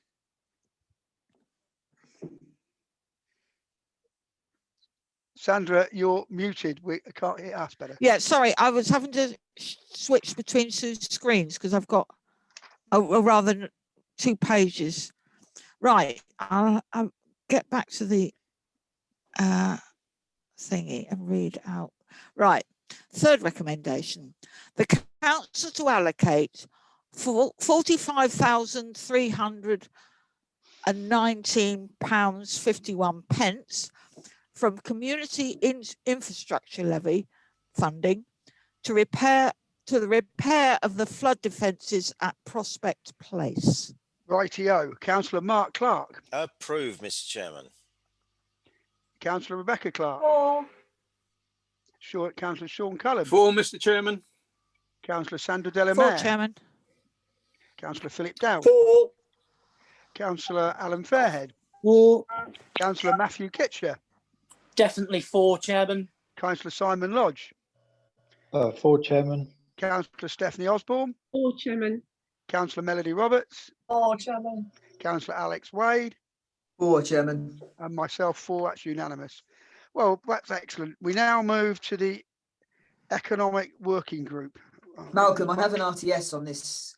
Oh, sorry, Alex. Far away. I very much welcome the council allocating 30,000 developers' contribution towards accessible equipment and indeed pathway improvements at our flagship play area.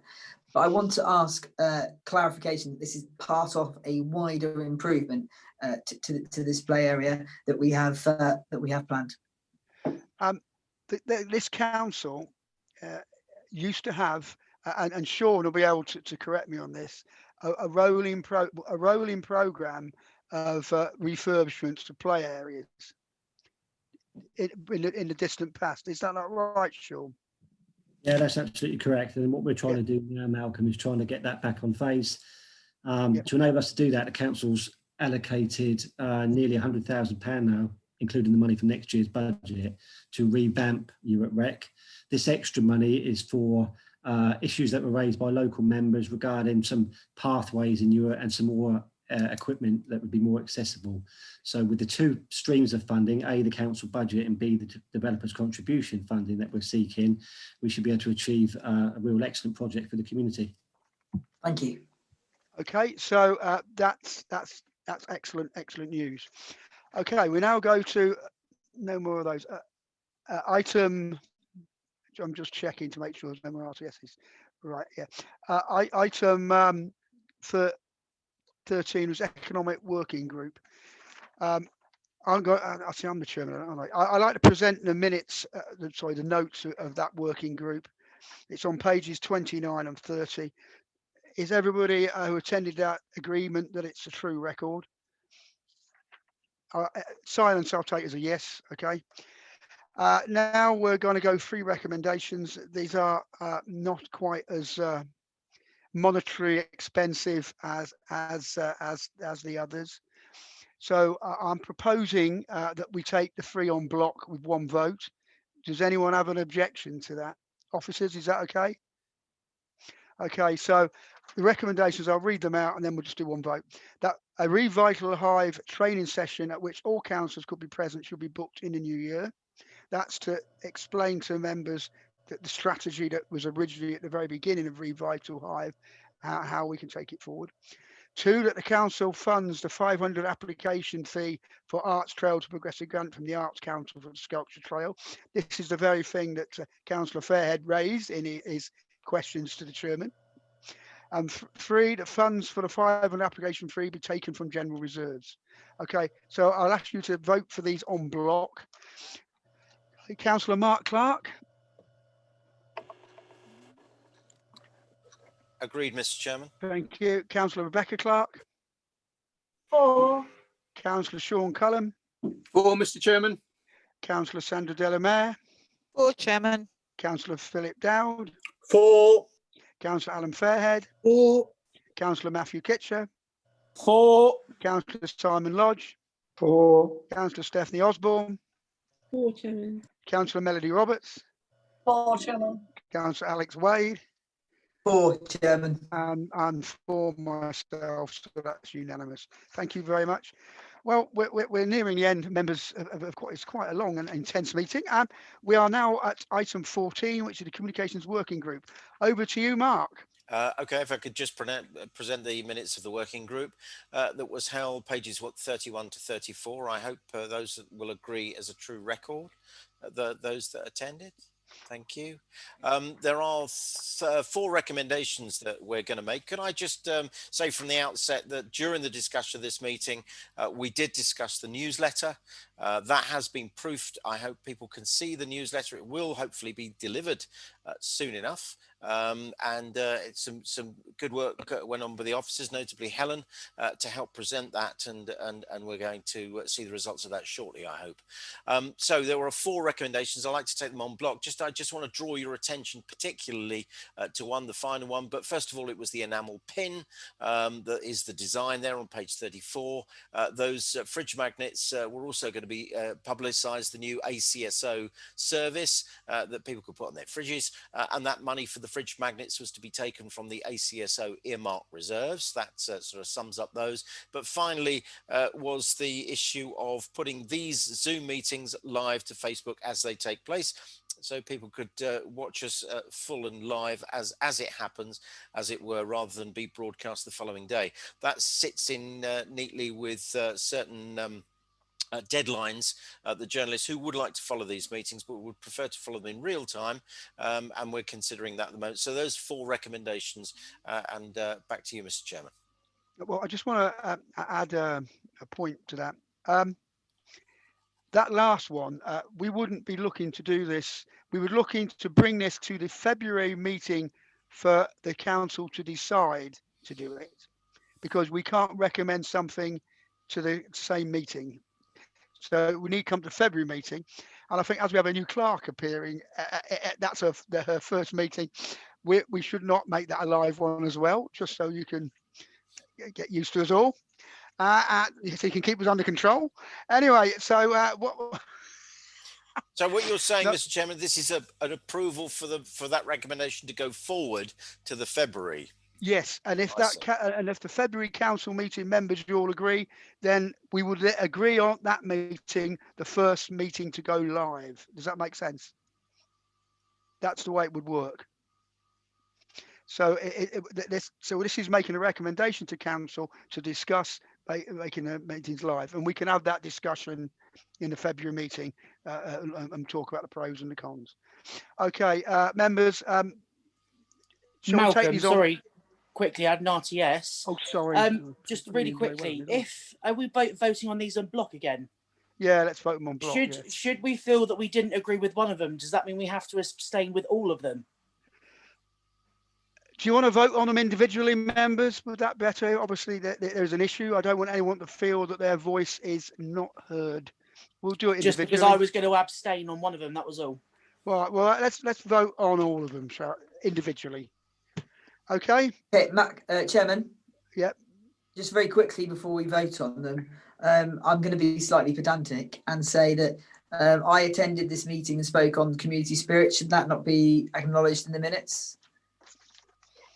Right. That's officers. I apologise if it's not relevant to the nature of the meeting, but I wondered if it was relevant that because obviously the community spirit comes from another group which I brought to communications. So I just wondered if it was relevant, and that's noted. Councillor Clark, do you want to respond to that? No, quite. I'm delighted. Alex is being the pedant that he is. So yeah, absolutely. I believe that there should be a declaration to that effect. Are you suggesting that should we have the minutes amended to reflect that? Right. Okay. We need a form of words for Claire to amend the minutes, don't we? You can just add me in attendance and just say in community spirit, a report was given on the Spirit Award meeting by the chairman from the Community Spirit Award chair or committee chair, Alex Wade, and that's it. You don't need anything else. Okay. Is everybody in agreement with that? Yep. Okay. Go on. Let me use the list for one last time tonight then. Okay, we're going to vote on block on the recommendations. Oh, we're not voting on block, Chair. No, we're not, are we? Sorry, I forgot. You know, I'm just hopeless, aren't I? I do apologise. It's been a long meeting and it's had a long day. Right, I'm going to vote individually. The first recommendation that the enamel pin see attached is the chosen design for the Community Spirit Award recipients, and the expenditure amount will be taken from general reserves. Councillor Mark Clark. Approve, Mr. Chairman. Rebecca Clark. For. Sean Cullen. It's a brilliant design. 4. Okay, Andrew Delamere. 4, Chairman. Philip Dowd. 4. Alan Fairhead. 4. Matthew Kitcher. 4. Simon Lodge. 4, Chairman. Stephanie Osborne. 4, Chairman. Melody Roberts. 4, Chairman. Alex Wade. Absolutely 4, Chairman. And I will vote for. Okay, whoever done that one. Item number 2, the council purchased fridge magnets to publicise. It's not just the accredited community safety service, but it's the number they can be contacted on. That's very important that the number is on that. Okay, Councillor Mark Clark. Agreed, Mr. Chairman. Rebecca Clark. 4. Sean Cullen. 4, Mr. Chairman. Sandra Delamere. 4, Chairman. Philip Dowd. 4. Alan Fairhead. 4, Chairman. Matthew Kitcher. Abstain. What? I'm up to know why. Simon Lodge. 4, Chairman. Stephanie Osborne. 4, Chairman. Melody Roberts. 4, Chairman. Alex Wade. 4, Chairman. And myself. Okay. Number 3, the money from the fridge magnets be taken from ACSO earmark reserves. Mark Clark. Agreed, Mr. Chairman. Rebecca Clark. 4. Sean Cullen. 4. Sandra Delamere. 4, Chairman. Philip Dowd. 4. Alan Fairhead. 4. Matthew Kitcher. I abstained on the last one, so abstain again, please. Okay. Simon Lodge. 4, Chairman. Stephanie Osborne. 4, Chairman. Melody Roberts. 4, Chairman. Alex Wade. 4, Chairman. And myself. Okay. Right, last one, that the council discussed the possibility of live streaming full council meetings at the future council meeting, say the February one. Okay, Mark Clark. Approve, Mr. Chairman. Rebecca Clark. Just obviously emphasising the fact that obviously the recordings are not edited in any way. It's just a matter of when they're issued to the public, actually, you know, in time when they're actually happening rather than uploading the next day. Yes, 4. Thank you. Yeah, it's live, like match, like the football on Sky. Sean Cullen. No, not like the football Sky. Sean Cullen. The Cromwell, warts and all, 4. Yeah. Sandra Delamere. 4, Chairman. Philip Dowd. 4. Alan Fairhead. 4, Chairman. Matthew Kitcher. 4, Chairman. Simon Lodge. 4, Chairman. Stephanie Osborne. 4, Chairman. Melody Roberts. 4, Chairman. Alex Wade. No obscure references. 4, Chairman. And myself up 4. Yes. Right. Okay, members. Well done. Thank you for that. And that's so you've all had to work tonight, all this voting. So now we move on to item 15, which is the transfer of land adjacent to Forest Front. I'm going to ask Sean to speak on this, if he wouldn't mind. Sean, would you like to talk on this one, please? Thank you. I won't keep you long, members. There's a bit of information to share with you. However, I am aware that a number of our members have had involvement in this site, so they may wish to have a comment at the end. What I'd like to do is give a bit of background and then get a couple of recommendations, really, that I can go back to districts with.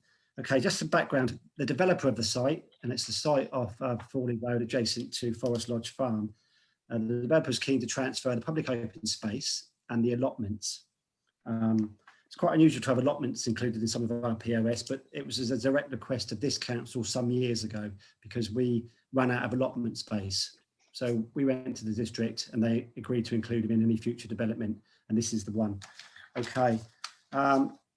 From an officer's perspective, Marcus and I visited the site about 2 to 3 years ago with District Council to begin discussions about the transfer.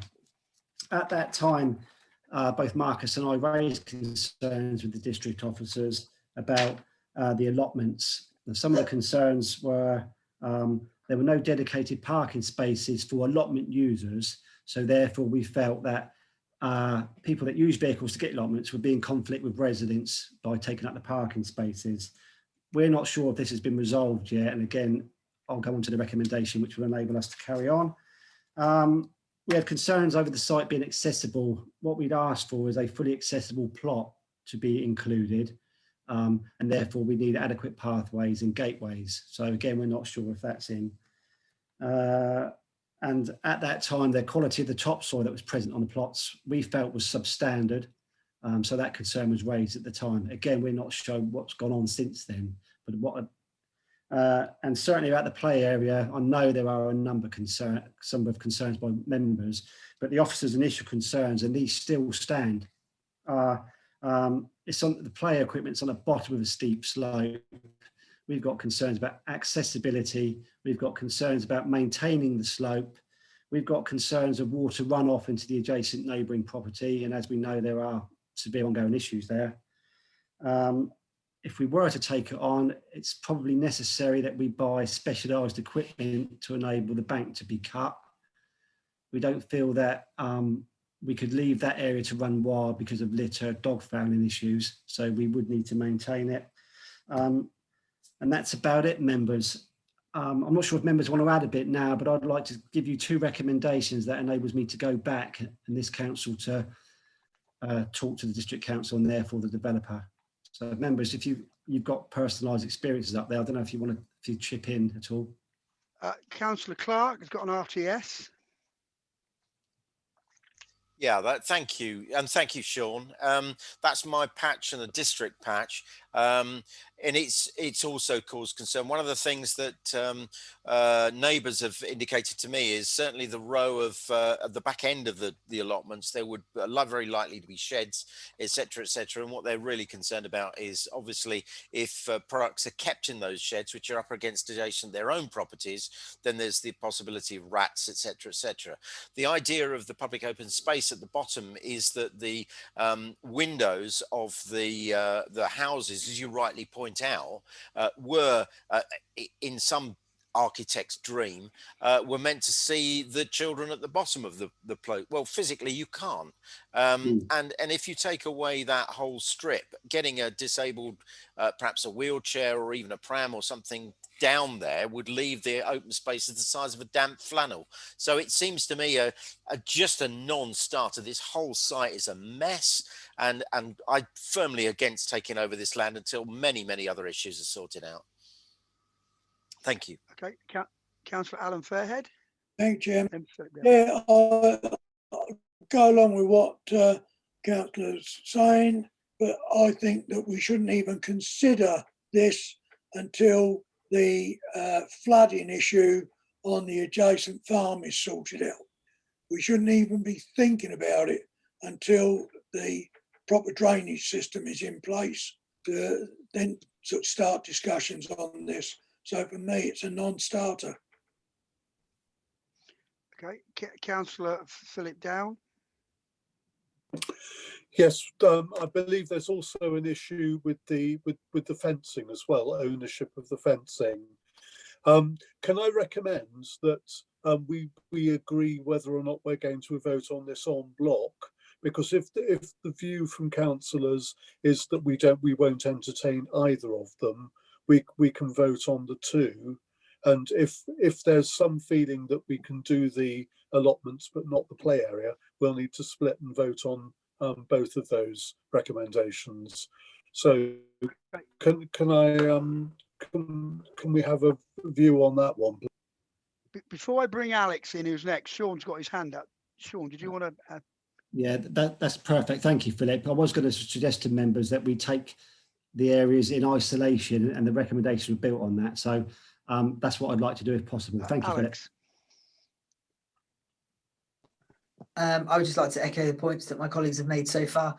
I have really quite serious concerns about taking on additional play areas that beyond the issues that have already been raised, but also it's not the most accessible site for anyone wanting to use the facility who doesn't live in these proposed new homes.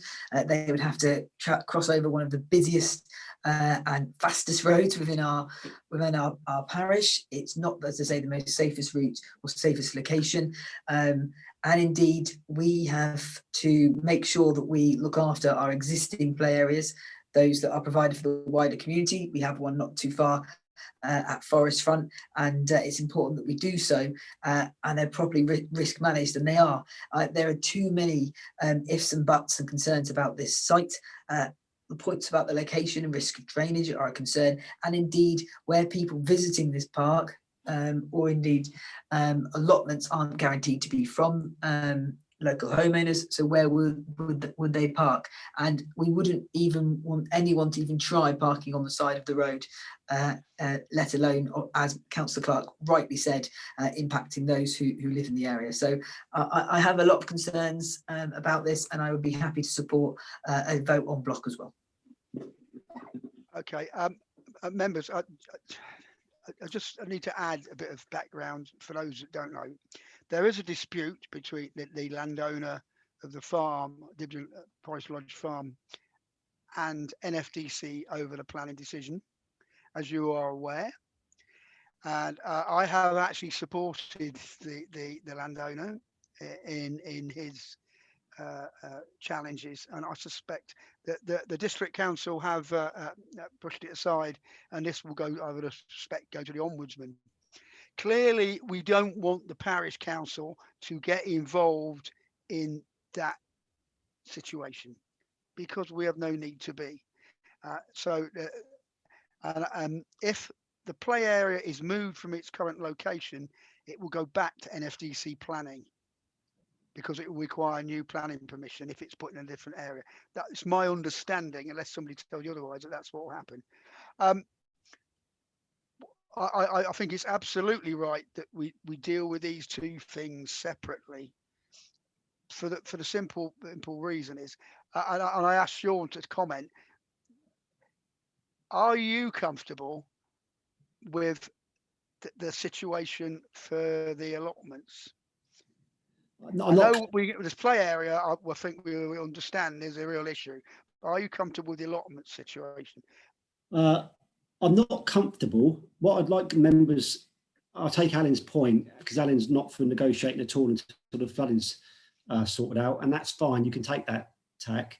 But if we do want to begin negotiations, I'm suggesting to members that we flatly refuse the play area. Yeah. It's not good enough for us. If you'd like me, bearing in mind we requested as a community more allotments, and to a fashion they've been delivered.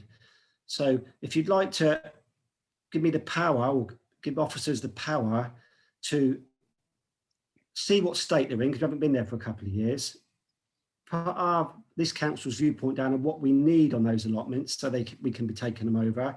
And if we don't get it, you give me the power to refuse them. That's what I'd like to do if possible, but I do take Alan's point. Okay, members, what do you want to do? Is there a proposition and a seconder, and we can have a vote again? Just put it away.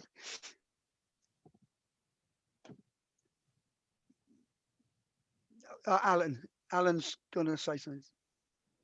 Yeah, can I say, if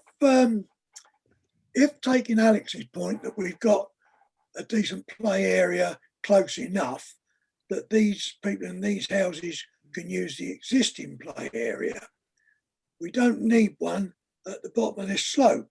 So could that area not be made into a car park for the allotment holders? And the money that they would have spent on equipment given to us to use to do any refurbishing on the existing play area that Alex was talking about. Have I got Mark? Sorry, together, but just a thought. Okay, I've got Sandra as an RTS. Have I got you, Mark, as well? Was it Mark then Sandra? Sorry, just to say that I mean, looking at the site, that that might be difficult, Alan. I take your point about that. It's in a very awkward area, and of course, any flat surface on that lower part of the public open space then just allows it to drain onto John's land, which is specifically disallowed. And there's the rub about where the drain water doesn't go uphill, as far as I'm aware. So that's the issue. I just wanted to come back to Sean Spencer, particularly, bearing in mind, we've lived cheek and jowl by this development for some years now. Is that the original concerns were that the soil quality wasn't good enough. There was some minerals and things, or the soil samples weren't great.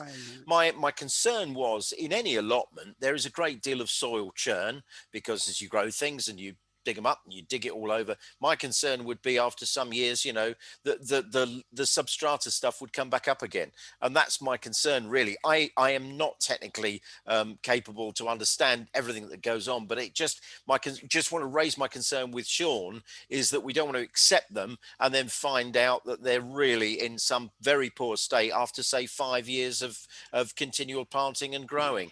And that's my concern, really, particularly related to where the neighbours want, with the idea of rats and other things, if fertilizers are kept in sheds and all the other thing. So it's really very sensitive with neighbours there as well. Thank you. Sandra, then Rebecca. Yes, Chairman. Were you looking for a proposal for us to vote on, form of words, or are we still discussing?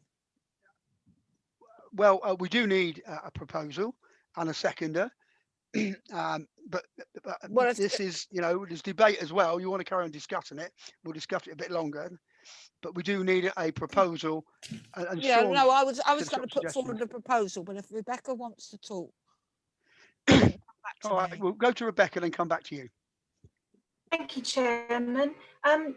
Broadly, it would seem sensible that we don't commit the parish council to doing anything until the issue is resolved. However, I would suggest that maybe the current difficulties might turn out to be opportunities, because this is not going to be solved anytime soon. But obviously the quality of dialogue that Sean is having with the district council is beneficial, and in expressing those concerns and continuing to have that ongoing dialogue, we might get closer to other options. We won't be shutting down the possibility of finding alternatives, as long as we're continuing to communicate about what isn't right for the parish council about this. So my feeling will be that as a council, we maybe propose that we're not going to make a decision to commit to anything, but we give Sean all the wherewithal that he needs to continue talking about the concerns and keeping us updated, so that we don't, we're not blocking off any opportunities. Because if in the end this results in us being able to put investment elsewhere into a slightly amended project, or even somewhere else in the parish, we're allowing that to happen, rather than just saying no to anything, would be my proposal. Thank you. Okay. You're making that, well, I've got Philip next, and then Sandra, go back to Sandra, but is that an actual proposal you're making, or just a comment? Yeah, I'm happy to make that as a proposal, if it seems to be helpful. Can you just say what that proposal is again? So my proposal would be that we do not commit to either project until the ongoing legal wranglings are complete. However, we continue our discussions, or Sean is given the power that he needs to continue the discussions to express our concerns on either of the proposed plans, i.e. one being for the play area and one being for the allotments. Really, we're just keeping the dialogue open, but not committing the parish council to something which at the moment we don't know what it's going to look like. And the last thing we need to do is tie ourselves up in something which could, at the moment, well, it's looking like it could be quite messy. Okay, but Sandra did have a proposal first, Fine. and from a propriety perspective, we have to deal with that first. Okay. Okay. But although I'll let you say no, it. Chairman, I'm quite happy for Rebecca's suggestion to go forwards. Well, if we're going to vote on that, I might suggest an amendment. Right, Philip, you're next. Yes, I've done slightly different. Yet another proposal, Chairman, that we reject. Sorry, please forgive this interruption. I do apologise. Because Sandra was going to do a proposal, and now I told her to hang on, and now everybody's coming up with another one. Are you definitely not want to do a proposal, Sandra? Before I open That's fine. No, because okay. Yeah, no. I was just Sorry, wanting Philip, to move over it to you. forwards. If no, everybody was keeping. Yeah, I'm just trying to, in fairness, make sure Sandra she was heard as well. Sorry, Philip, over to you. I'm not happy about the play area at all on that site, so I would like to suggest that we go for a rejection of the play area. But I agree with Rebecca Clark about the having some negotiation about the allotment. That's I think I think we've got to be clear whether we want to go for the negotiation on both of those, or whether we just want to do the negotiation over the allotment. Okay, I'm going to suggest an amendment to Rebecca's proposal, and then we'll look for seconder. But before we do, I need to ask Sean a question.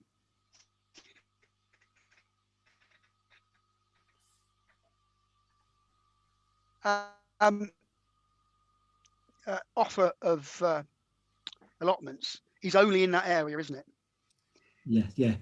I want to make this bit clear. We're not going to get offered allotments somewhere else if we don't like them, are we? No.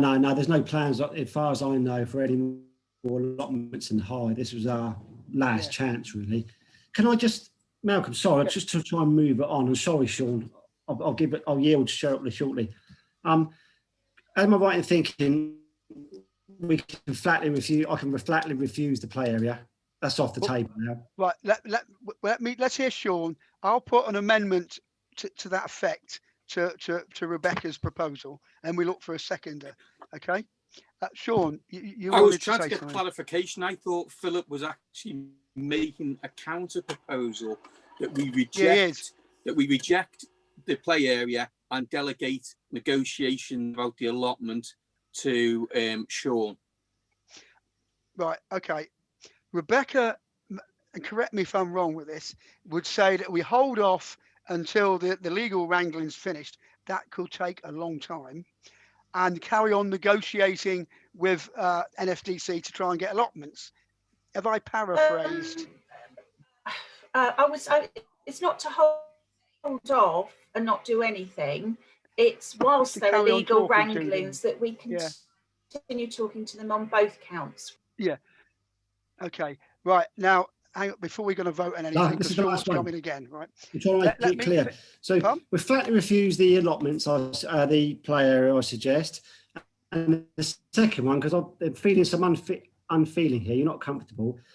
Why don't you let me go and negotiate, see where we get to, and I'll bring it back before you make a final decision. Okay. Just for clarity's sake, this development has been put in place to give a play area and allotments.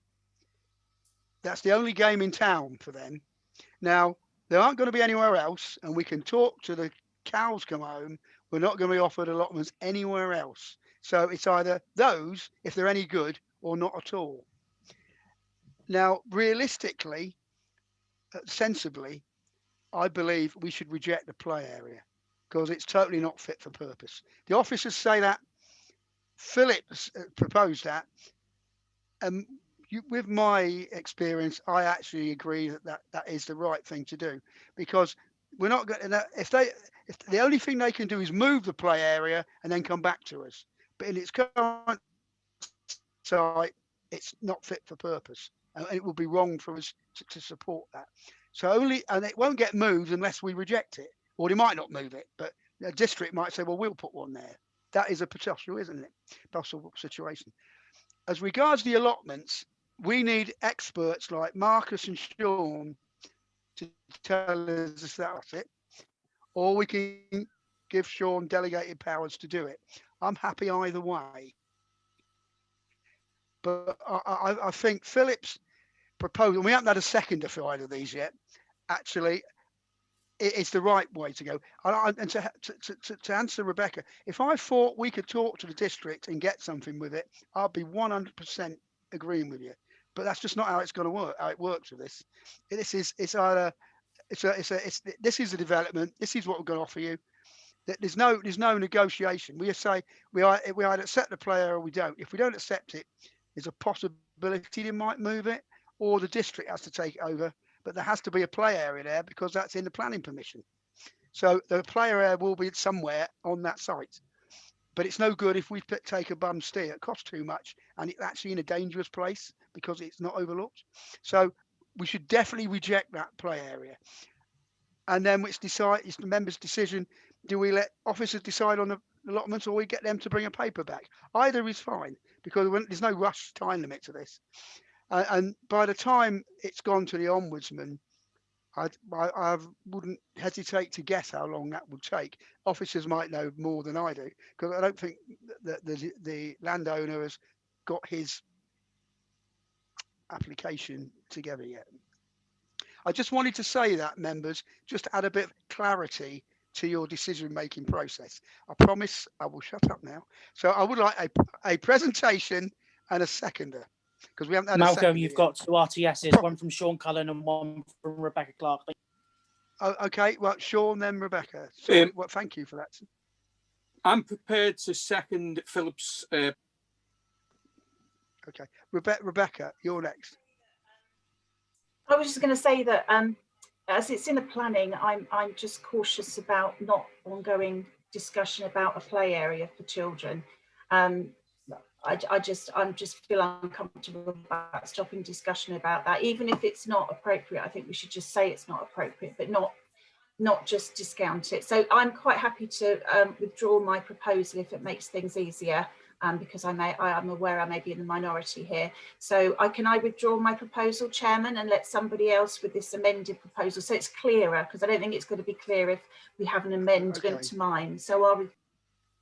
Okay, thank you for that. But the point I made earlier, that development has to come with a play area. We're not stopping the play area being in existence. We're just not saying we want to take it over. Presumably, we might end up, maintaining it. If the NFDC put it in, we could still end up with all of the things that are associated with it that we'll need to deal with. So it's something that we'll have in our community. So why don't we just be part of that communication? Maybe it's my lack of experience compared to yours. I'm not able to see with retrospect how these things happen, but I would just want to continue to be, because it's been such a contentious development, I just think we should be seen to be continuing to communicate and not be negative in any way. That's just my. Okay.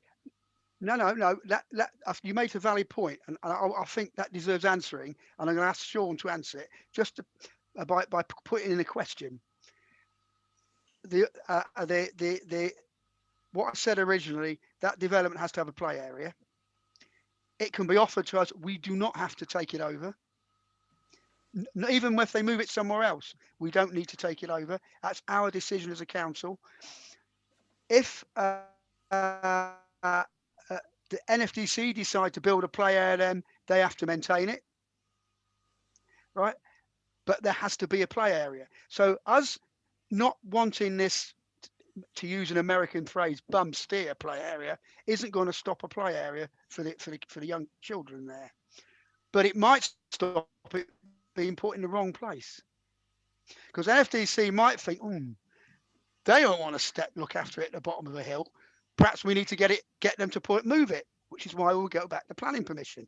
But if we carry on talking, accept it, and knowing Vivid as they appear to be, they'll just put it in there anyway and say it's done. So we need to say no, because it's bad for us to take on a bad play area. And then the NFDC either put it there themselves, or to get Vivid to put it in a better place that we could take over, because then they'll come back to us. Isn't that right, Sean? right? So we are, sometimes you've got to put your head above the parapet to get the right decision. But certainly we should reject the current situation. So I forgot what Sean's meant. Philip said reject the play area, and could you remind me what your present proposal was about the allotments? It's to reject the play area and to empower Sean to enter negotiations about the allotment and come back to the council with an opinion once he's had those discussions. Okay, Sean has seconded that. But before we vote, I'm going to go back to Mark, because Mark's put an RTS in, and that is the last word, right? Okay, just to say, of course, bearing in mind what Vivid would want to happen, let's not forget they completely ignored the original drainage scheme and built the houses on top of a drainage scheme they wanted in. So I'm not sure how much care or concern they would have about a play area. They'll just shove it in anyway if we continue. I'm just very keen to see that whole area, us not to venture into that area, simply because I think it's going to drag on for a very, very long time. Okay, right. Mark's made a valid point there. You've all made really good points. It's been an exceedingly a good debate. Right, we're going to vote. We've had a proposal to reject the play area and allow the officers to negotiate for the allotments. Okay, right. Mark Clark. For the proposal, voting. Mr. Chairman. For or against? For. Rebecca Clark. Just from planning terms, and in the fact that normally in planning we wouldn't be able to make a judgment on what's happened before we make a decision about something that's in front of us. I don't feel entirely comfortable that I understand enough about this to change my original view, so I'm going to vote against. Okay. You could abstain, but voting against is fine. Councillor Sean Cullen. For. Sandra For, Delamere. Philip Dowd. For. Alan Fairhead. For Philip. Matthew Kitcher. Well, I appreciate the council's comments. I actually lie true to heart tonight with my council colleague Rebecca Clark, so I will be following suit with her and voting again. Okay. Simon Lodge. For, Chairman. Stephanie For, Osborne. Chairman. Melody Roberts. For, Chairman. Alex Wade. For, Chairman. And I'm going to vote for. I was wondering whether I should abstain being on the planning committee, but I'll vote for because I've already said what it's right for this council to do with my parish council hat on. So that is carried. Okay. Right. We've got one last item, which is item 16, Finance 2020 to 2021. To receive an update on the financial effect of COVID-19 for the period 1st of November 2020 to 31st of December. The running totals now running at just under 24,000 are losses from COVID and extra costs. B, to receive the bank reconciliation reports November, December 2020. C, to receive the accounts for payment for December 2020, to receive the end quarter financial statement report. Members, have you all read that, digested it, and are you all comfortable with it, or do you have any questions? I've got a new message. Hang on. Oh, we've got a technical issue here. Sandra Delamere, have you got an RTS in? I believe it was Alex. Sorry. That was my previous one. No, it's Alex. My apologies, it's Alex. No, just to say that I propose we approve the financial documents in front of us, and I did think this is probably the best opportunity to say, from my personal opinion, and I'm sure the councillors feel the same, thank you ever so much for Tracy for all her support. What a time to come in, since we've all gone through lockdown, adapting to new meetings and trying to make the most of obviously all meetings from our various offices. Thank you for all your support, and we really appreciate and we're excited to working with Sue. We do really value your support, Tracy. Thank you. Excellent words to finish off on.